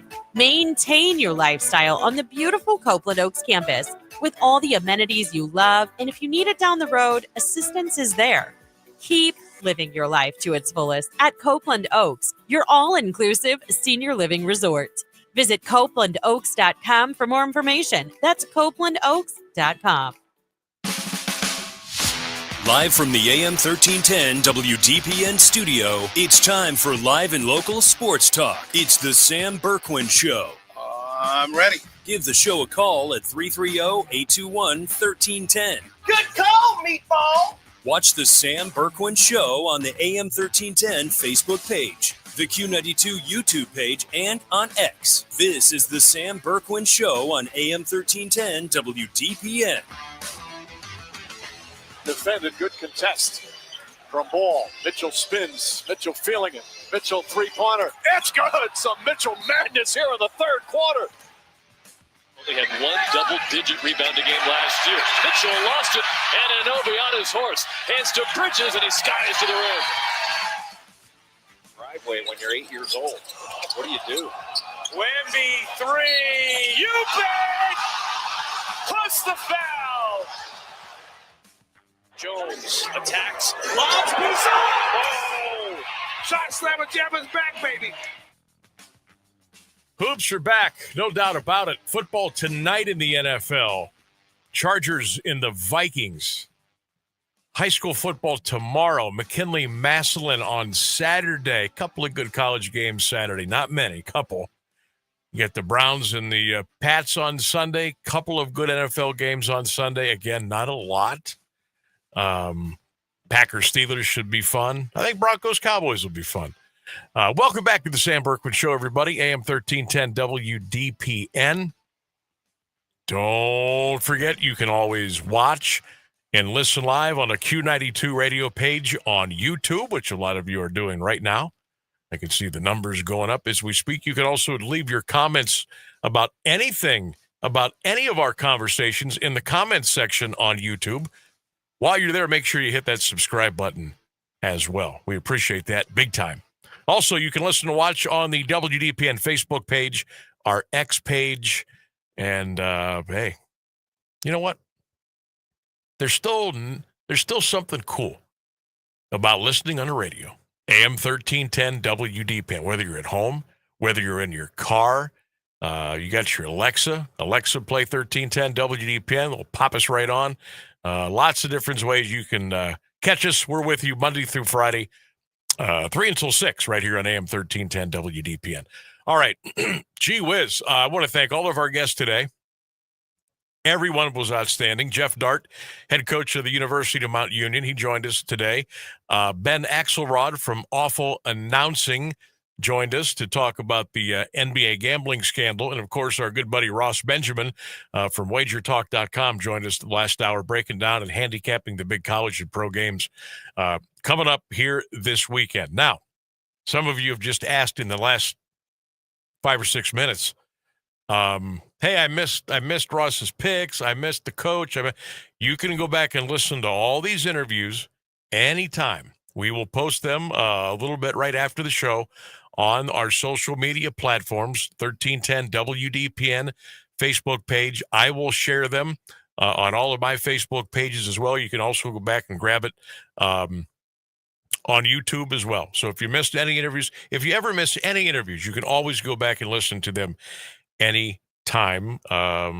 Whenever you got time. I know everybody's on a different schedule, right? We got people working 6 to 2. We got people working 10 to 6. We got 9 to 5ers. We got 10P to 4A. I mean, we got them all. We got them all over the place, all around the clock. So that's the great thing. If you miss something live, you can always go back and get it on our social media platforms. And while you're there, drop us a comment. Let us know how you're doing, as we love the interaction here on our show and all of our shows here on WDPN. 3-question Thursday quiz today. Question number 1, are the Cleveland Cavaliers still a soft basketball team? Question 2, who's going to be the next big name? Who's going to be the next big name to drop in the NBA gambling scandal? Question 3, what are your plans for the McKinley-Massillon football game coming up on Saturday? Drop your comments on YouTube. You can text them in too, 330-924-7088. You can also hit me up on my Facebook pages. You can drop me a line on my X page as well, at Sam Bourquin 16. And check me out on TikTok too. You can give me a follow at Sam Bourquin 16 there as well. Sam Bourquin here, Ryan Rainsberg on the other side of the glass. Before we go any further, I got a little present today. That's right. Our guy, the infamous Joey, dropped by the studios today, and he handed me a flyer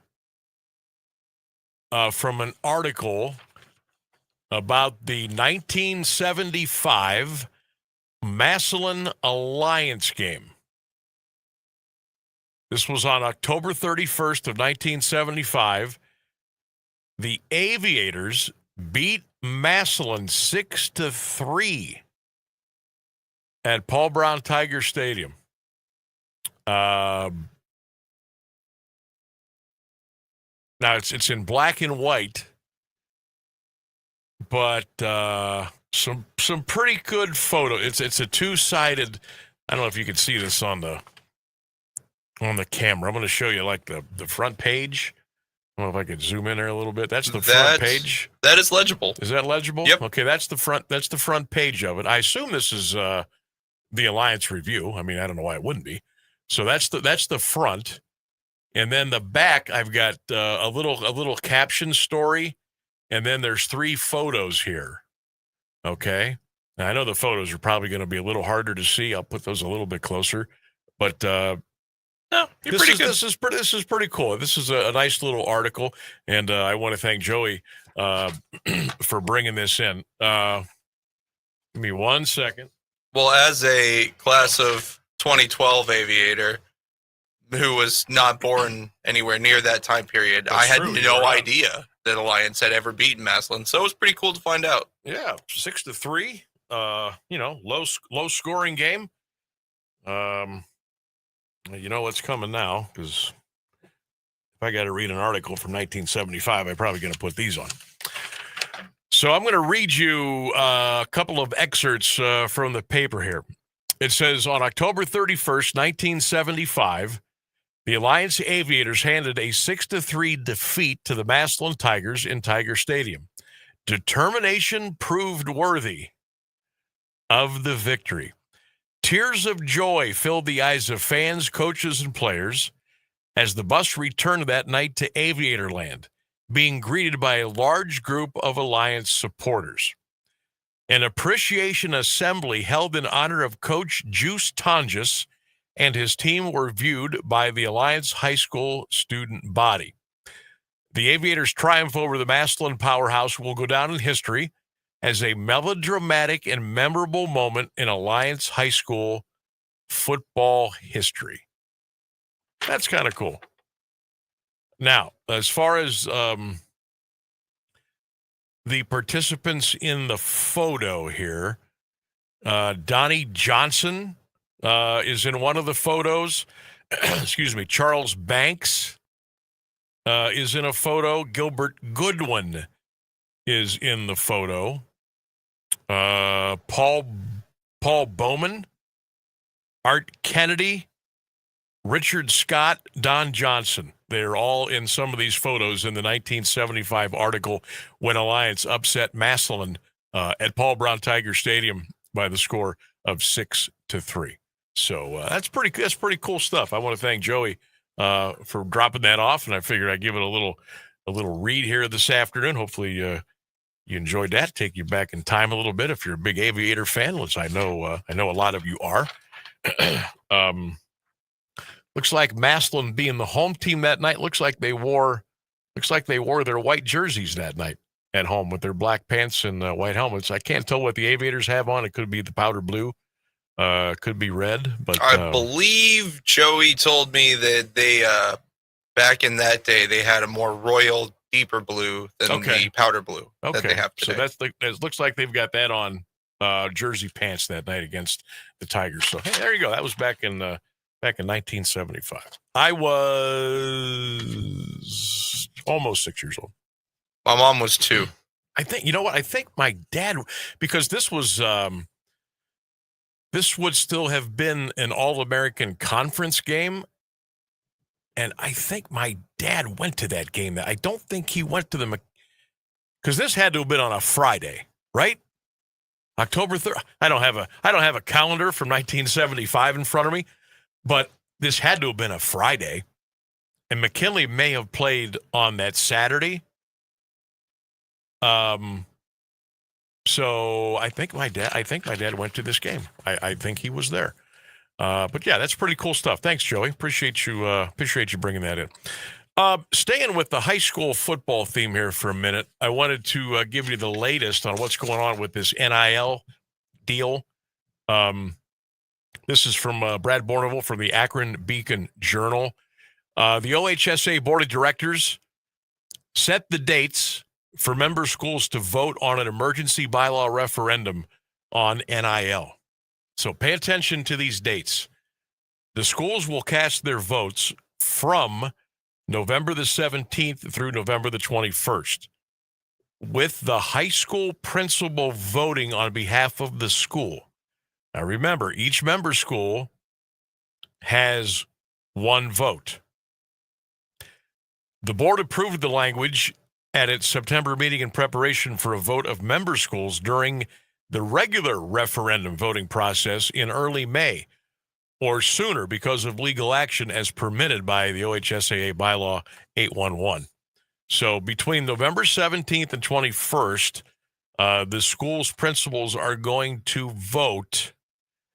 Each school has one vote, and then we'll kind of see where this goes from there. This is a pretty lengthy article. I'm not going to get into all of it because it's I just don't want to confuse anybody with the bylaws and this and that and the other. But remember that 45-day window that was opened a couple of days ago? It looks like it's going to be open at least through, I don't know, November the 21st, maybe at the very latest. We'll see. But the school principals are going to vote, and then everybody will come back together, and then the OHSA will announce how the vote came out of all of the member schools here in the state of Ohio.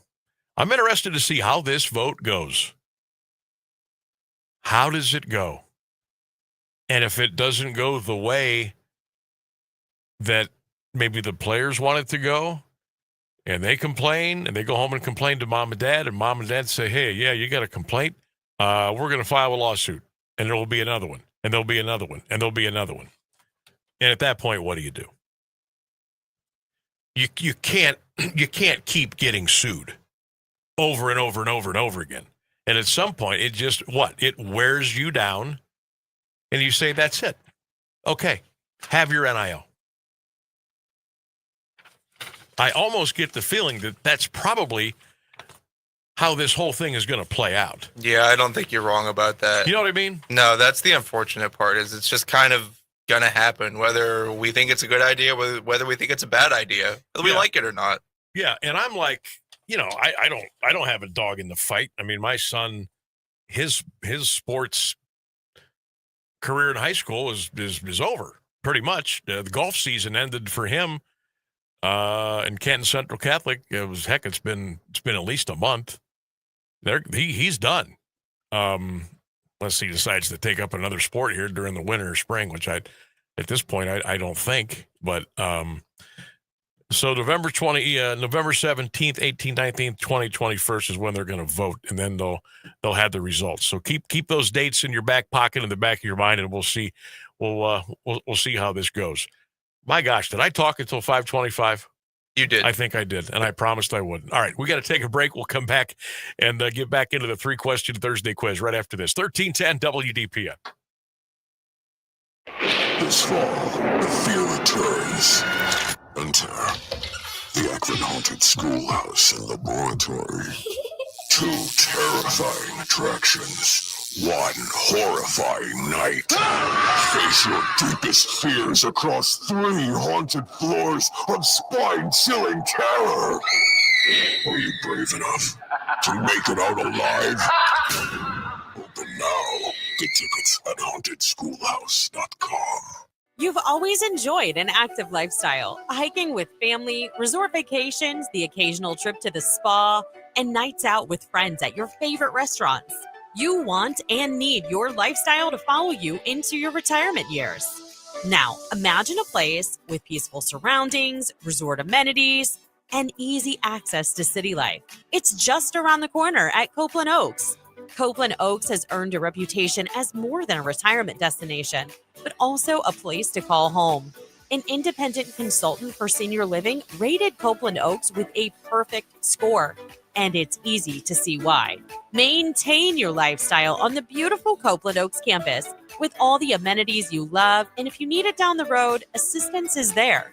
Keep living your life to its fullest at Copeland Oaks, your all-inclusive senior living resort. Visit CopelandOaks.com for more information. That's CopelandOaks.com. Do you have trouble getting in and out of the bathtub? Are you afraid you'll slip and fall entering or exiting a tub? Safe Step walk-in tubs can transform your bathtub from an area of concern to a calming refuge. Call them today at 1-800-498-2098 and save $1,600. Safe Step walk-in tubs and showers are proudly made in Tennessee and offer an ultra-low step-in, avoiding that difficult climb over a traditional bathtub wall. They also offer a variety of therapeutic benefits that may help soothe your aching muscles and joints, increasing your mobility, boosting your energy, and improving your sleep. Safe Step walk-in tubs are designed to easily fit your existing tub space and are often installed in as little as one day. Just dial 1-800-498-2098 today to save $1,600 and receive a free shower package. That's 1-800-498-2098 for a free no-obligation consultation and to save $1,600. Safe Step walk-in tubs. Safety never felt so good.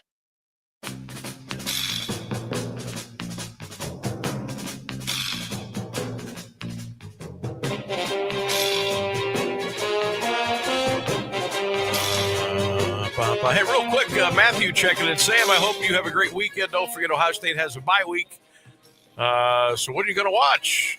Well, who's going to win, McKinley or Massillon? Have a great weekend. Matthew, good to hear from you, pal. You have a good weekend, too. All right, on this day in sports history, in 1945, the Brooklyn Dodgers signed Jackie Robinson. On this day in 1988, I watched this game.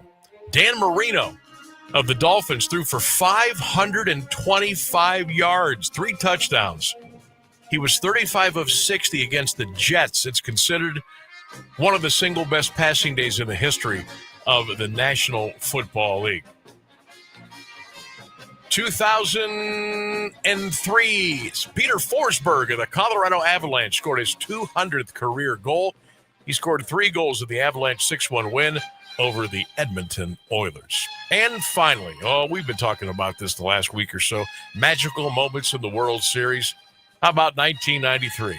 Our good buddy Joe Carter of the Toronto Blue Jays, only the second player ever to end the World Series with a home run. Joe has had his moments. 2 balls and 2 strikes on it. Here's the pitch on the way. A swing and a belt. Left field. Way back. Blue Jays win it. The Blue Jays are World Series champions as Joe Carter hits a 3-run home run in the 9th inning, and the Blue Jays have repeated as World Series champions.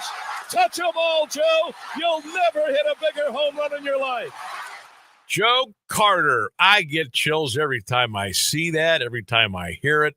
The roar of the crowd, the fact that they went back-to-back after that home run, and they did it off of Mitch Williams of the Phillies. Remember that? That was a great moment. And that is on this day in sports history. The news and weather are next on 1310 WDPN. Now, the latest area news on AM 1310 WDPN. Good afternoon. It's 5:30. The head coach of the Portland Trail Blazers and a player for the Miami Heat have been arrested, along with more than 30 other people in 2 criminal cases alleging sprawling schemes to rake in millions by rigging sports bets and poker games involving mafia families. Portland coach Chauncey Billups was charged with participating in a conspiracy to fix high-stakes card games in Las Vegas, Miami, Manhattan, and the Hamptons that were backed by La Cosa Nostra organized crime families. Heat guard Terry Rozier is accused in a separate scheme to concoct fraudulent bets by exploiting inside information about NBA athletes. The indictments unsealed in New York create a massive cloud for the NBA, which opened its season this week. It's day 23 of the federal government shutdown, and lawmakers aren't any closer to getting legislation passed that would fund the government and reopen it. The Senate voted again on the same 2 bills they rejected before, and they rejected them again. Democrats are insistent that they want to open up talks on extending tax credits that are part of the Affordable Care Act, but Republicans are unwilling to talk until the government reopens. House Speaker Mike Johnson also says he's not planning on bringing back his members anytime soon. If I brought everybody back right now and we voted on a measure to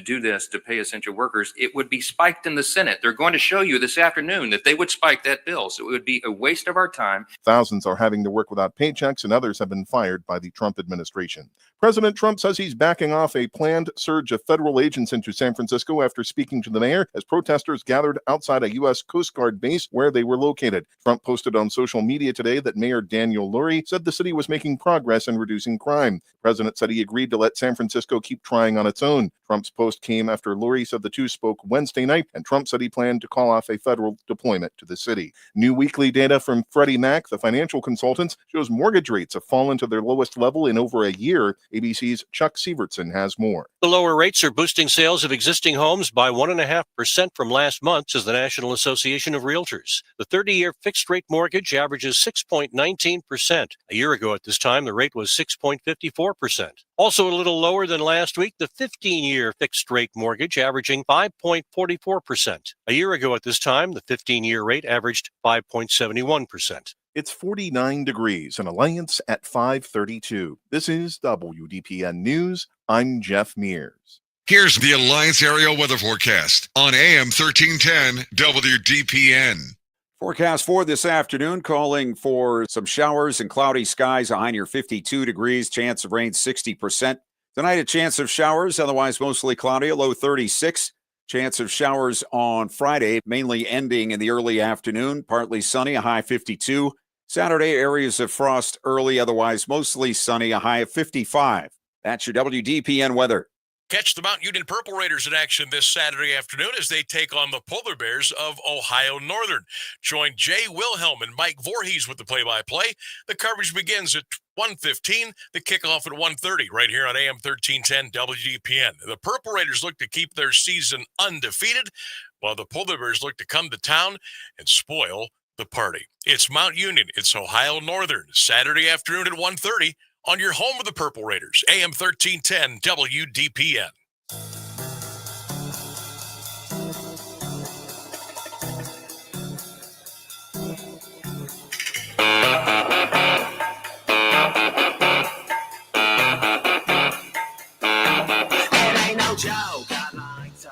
AM 1310 WDPN. Welcome back to the Sam Bourquin Show. Text line open, 330-924-7088. Don't forget, watch and listen live on all of our WDPN social media pages, Facebook and X, and the Q92 radio page on YouTube. Hey, what are you doing this Saturday? What are you doing this Saturday? You coming over to the McKinley Maslin football game at Tom Benson Hall of Fame Stadium? If you are, boy, do I've got something fun for you. It is the official tailgate party. It is the biggest, baddest pregame show live on 92.5 FM. You know, our neighbors right down the hall. Q92. It'll be on Q92radiosports.com. It'll be on YouTube. It'll be on X. It'll be on Facebook. It'll be on the radio. Myself and Keller, we will be your hosts of the big party. Brought to you by SARTA, the Stark Area Regional Transit Authority. They are our title sponsor. Thank you, Ralph Lee. Thank you, SARTA, for coming on board and joining us on Saturday. It is going to be so much fun. It is beginning at 10 a.m. We'll be at the Gridiron Gastropub in the Hall of Fame Village. It's in the fan engagement zone. You know where that is. And we start at 10 a.m. We're going to have live music. We are going to have food and drink. We will have heaters. Yes, we will have heaters for you outside because it might be a little chilly before like noon. So we got you covered. We got tables for you. We've got live music. We'll have yard games. We'll have cornhole. We'll have prizes. We'll have giveaways. Unbelievable interviews. We will have very special guests. We will break down the Bulldogs and the Tigers. And we're just going to have a good old time. And we want you to be there. The fun begins at 10. We will go to 1:45. Then we'll kick it upstairs. Clint and the boys will bring it home for you. Kick off at 2 as McKinley will take on Maslin. The Bulldogs come in 8-1. The Tigers are 6-3. Again, Tom Benson Hall of Fame Stadium this Saturday. But the fun begins at 10 a.m. We cannot wait. This is going to be so much fun. We want you to come on by. Hey, make some signs, okay? Bulldog fans, Tiger fans. If you're a high school football fan, make some really cool signs. Like, you know, put a little oomph into it and bring those to the tailgate show. Bring those to the big party. We'll be at the Gridiron Gastropub this Saturday beginning at 10, I should say. We're going almost 4 hours, baby. I can't wait for it.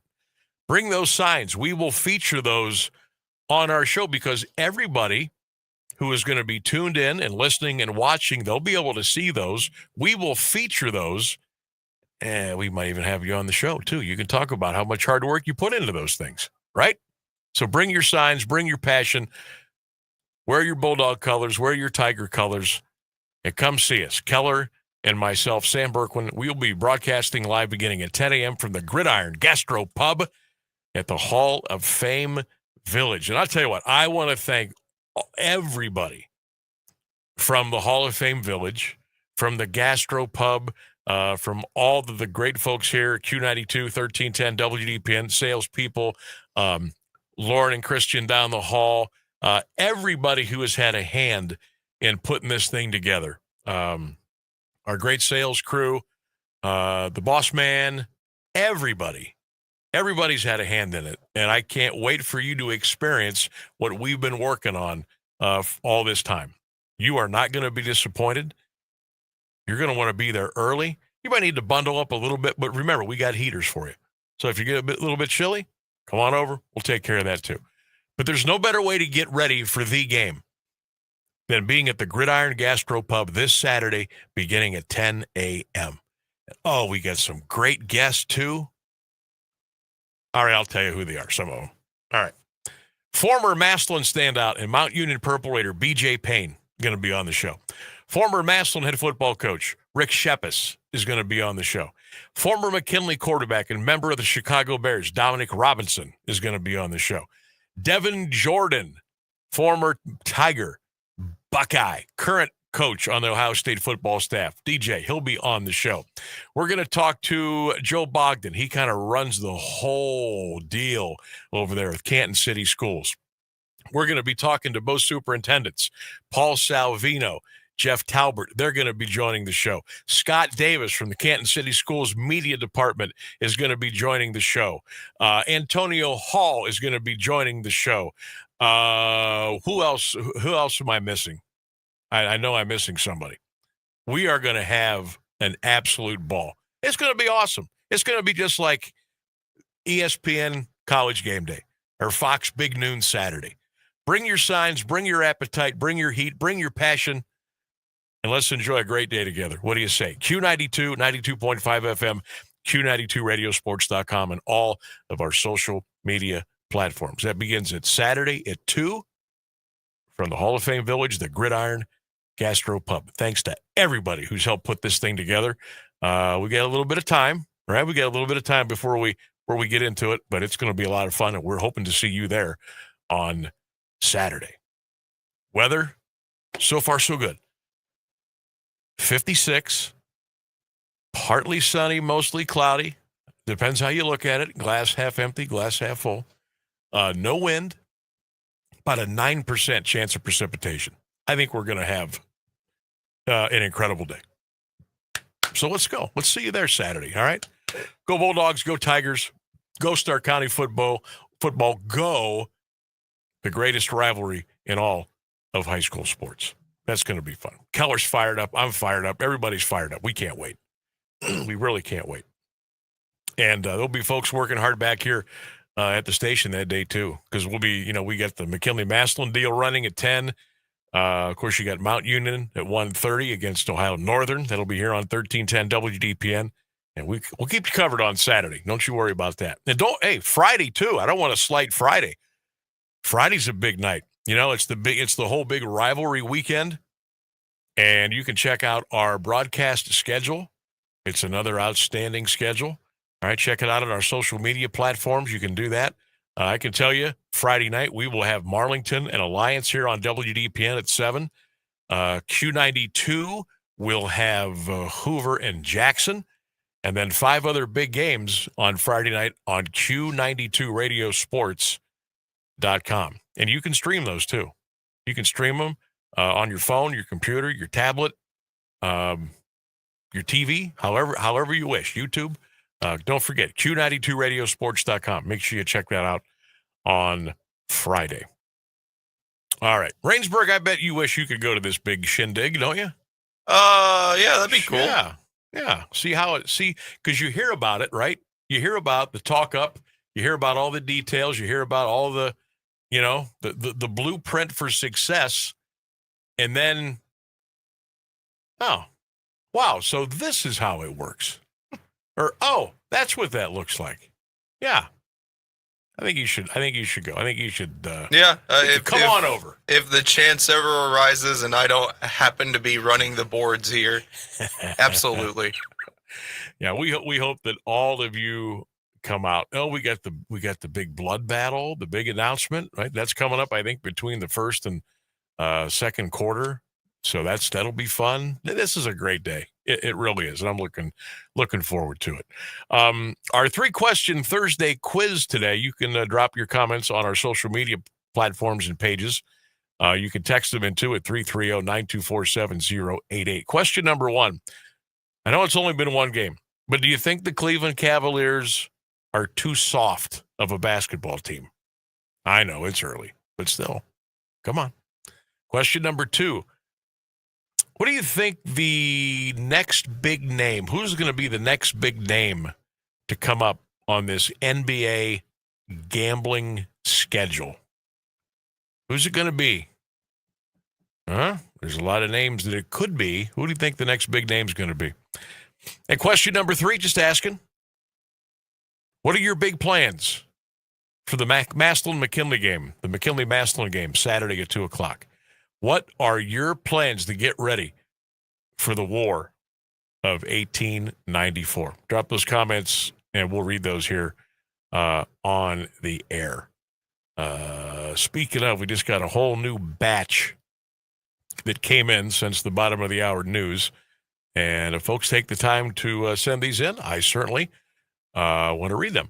Wayne says, nope, Cavs aren't soft. They'll be okay.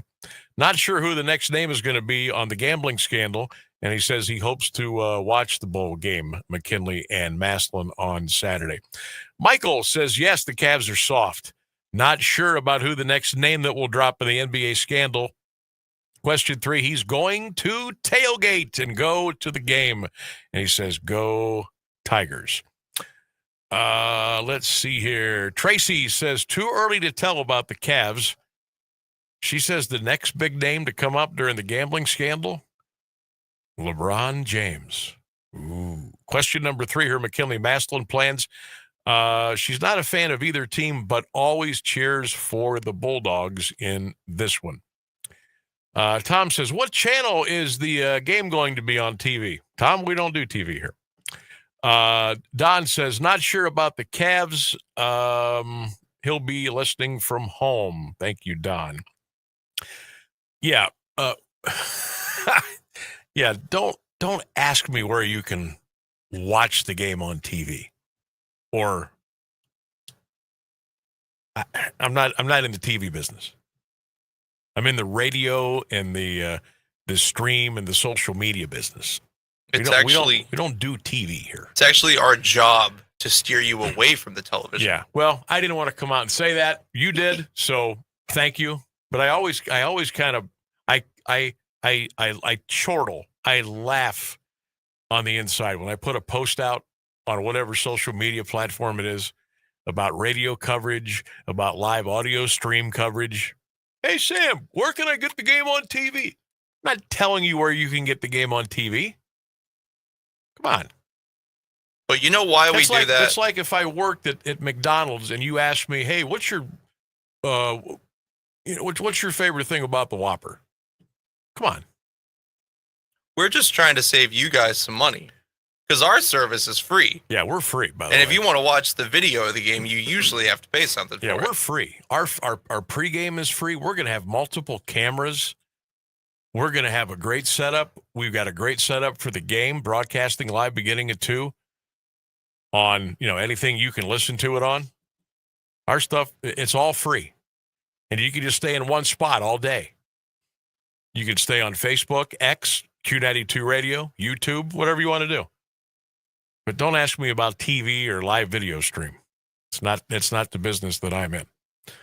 Doug, yes, the Cavaliers are soft. The next name to pop up during the NBA gambling scandal, probably an official. Who's the next rogue official? Who's the next Tim Donaghy? He'll be switching back and forth, listening to the Bulldogs and Tigers and watching Indiana and UCLA on TV. Let's see here. Reese says, ask me about the Cavs in 2 months. I'm not sure yet. He says 3/4 of the officials will be brought up as part of that gambling investigation. He says he'll be listening to the Bulldogs and Tigers from home. Somebody just sent me a picture of Michael Jordan in a White Sox uniform. Yeah. Everybody is so quick to poo-poo that theory that Michael was asked to leave the NBA for a couple of years because of his gambling and his gambling associations. So that's why he went to play baseball. I mean, let's think about this. Michael Jordan, the greatest basketball player to ever play the game, at the height of his game, the Chicago Bulls had completely taken over the National Basketball Association. They had more rings than fingers. And all of a sudden, Michael Jordan is going to step away from the NBA and go try to play baseball in the minor leagues? Are you freaking kidding me? I think we've all been hoodwinked. There is no doubt in my mind there was something very serious going on with Michael Jordan and gambling and maybe his associates or ties to associates. That's why he went to play baseball. I will die on that hill. And I had to laugh when I watched the Last Dance documentary, how they, quote unquote, danced around that whole topic. Or I watch other TV shows or other little quick, 15, 20-minute programs on YouTube or NBA TV. Come on, folks. Let's think about this for a minute. If you are at, you know what? He wasn't even at the height yet. He could still get better. But he was so good. The Bulls were so good. They were killing TV ratings. I mean, they were the most popular thing ever. He had endorsements from everything under the sun. Oh, I'm going to go play I'm going to go try and play baseball now. I'm kind of sick of dominating the NBA. I really hate hanging around my players. I hate getting championships and getting parades. I want to go ride a broken down minor league bus for 4 hours to try to play a baseball game. Can we be serious about that just for a second? And I'm not mad at Michael. I'm just mad at the situation that people just kind of brush that right under the rug.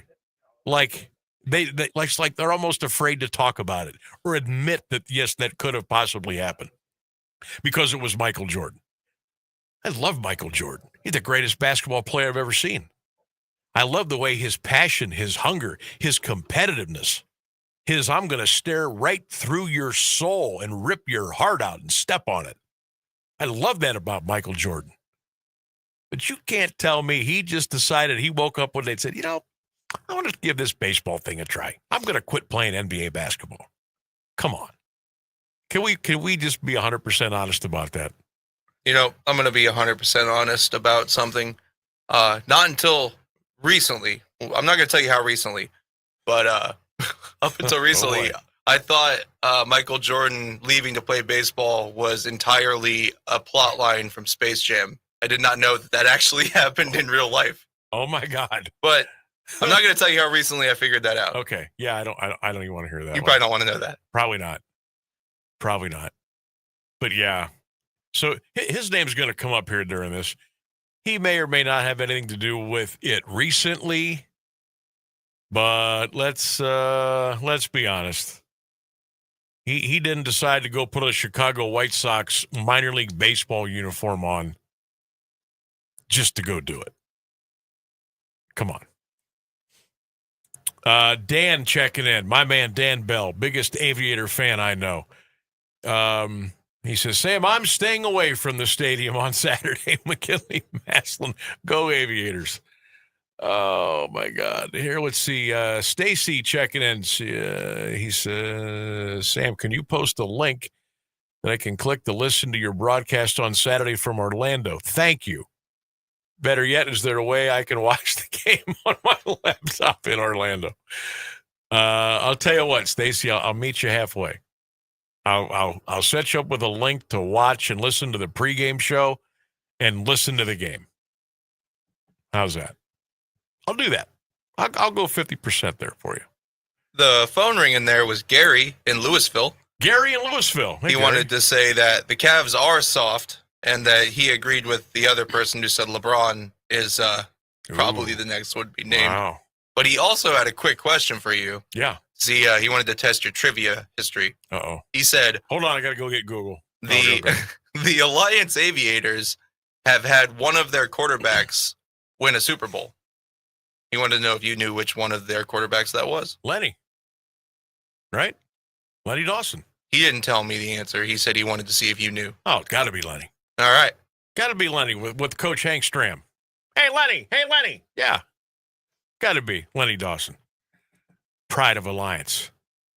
You better believe it. Chiefs 23, Vikings 7 that day. Believe the game was played at Tulane Stadium down in New Orleans before they got that big dome built down there in New Orleans. I'm pretty sure I'm right on all three of those accounts.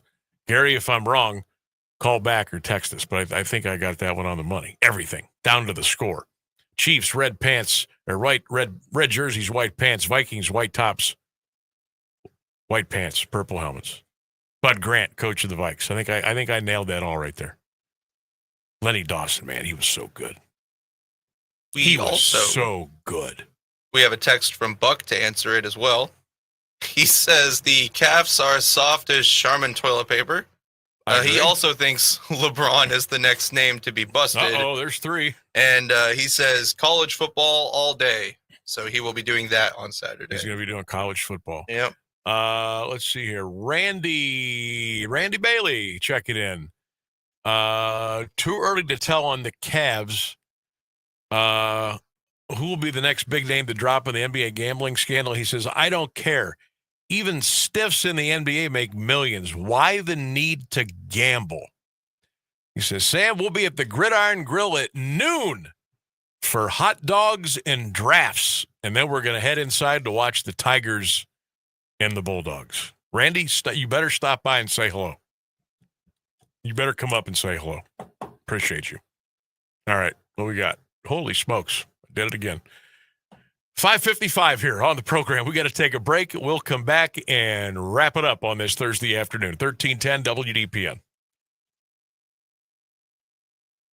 High school football continues on AM 1310 as the Alliance Aviators take on the Marlington Dukes this Friday evening, kickoff at 7 p.m.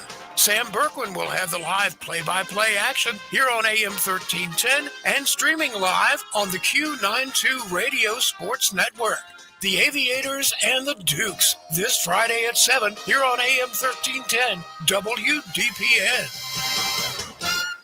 Do you have trouble getting in and out of the bathtub? Are you afraid you'll slip and fall entering or exiting a tub? Safe Step walk-in tubs can transform your bathtub from an area of concern to a calming refuge. Call them today at 1-800-498-2098 and save $1,600. Safe Step walk-in tubs and showers are proudly made in Tennessee and offer an ultra-low step-in, avoiding that difficult climb over a traditional bathtub wall. They also offer a variety of therapeutic benefits that may help soothe your aching muscles and joints, increasing your mobility, boosting your energy, and improving your sleep. Safe Step walk-in tubs are designed to easily fit your existing tub space and are often installed in as little as one day. Just dial 1-800-498-2098 today to save $1,600 and receive a free shower package. That's 1-800-498-2098 for a free no-obligation consultation and to save $1,600. Safe Step walk-in tubs. Safety never felt so good. This isn't a haunted house. It's a haunted factory. The factory of terror in Canton is now open. 5 blood-curdling haunts under one roof. And when you think you've survived, 5 killer theme bars, if your nerves can handle it. Over a mile of fear, no safe zones, no turning back, every corner, something's waiting. Get your tickets now at FOTOhio.com. Factory of Terror, where the fear never dies.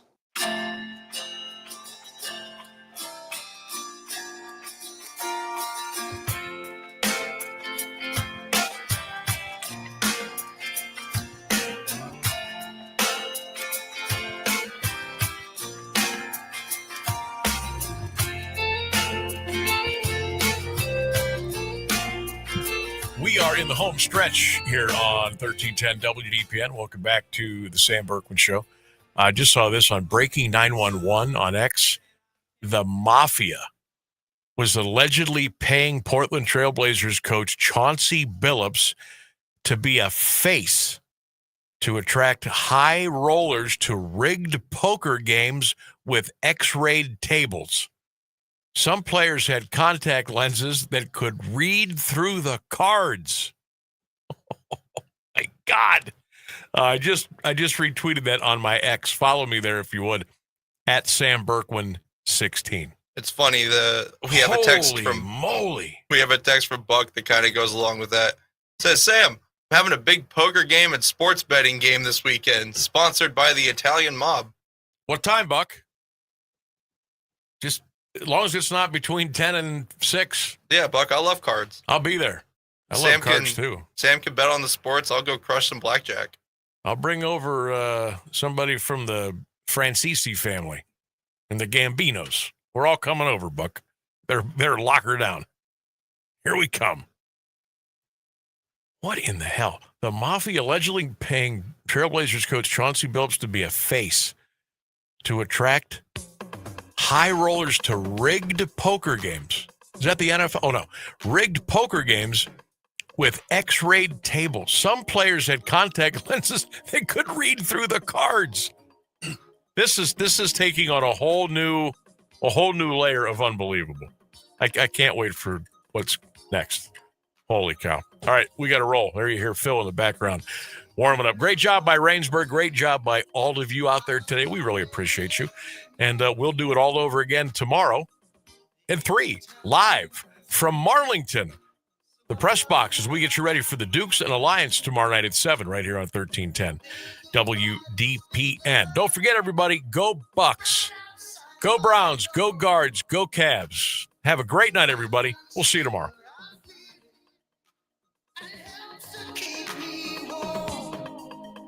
So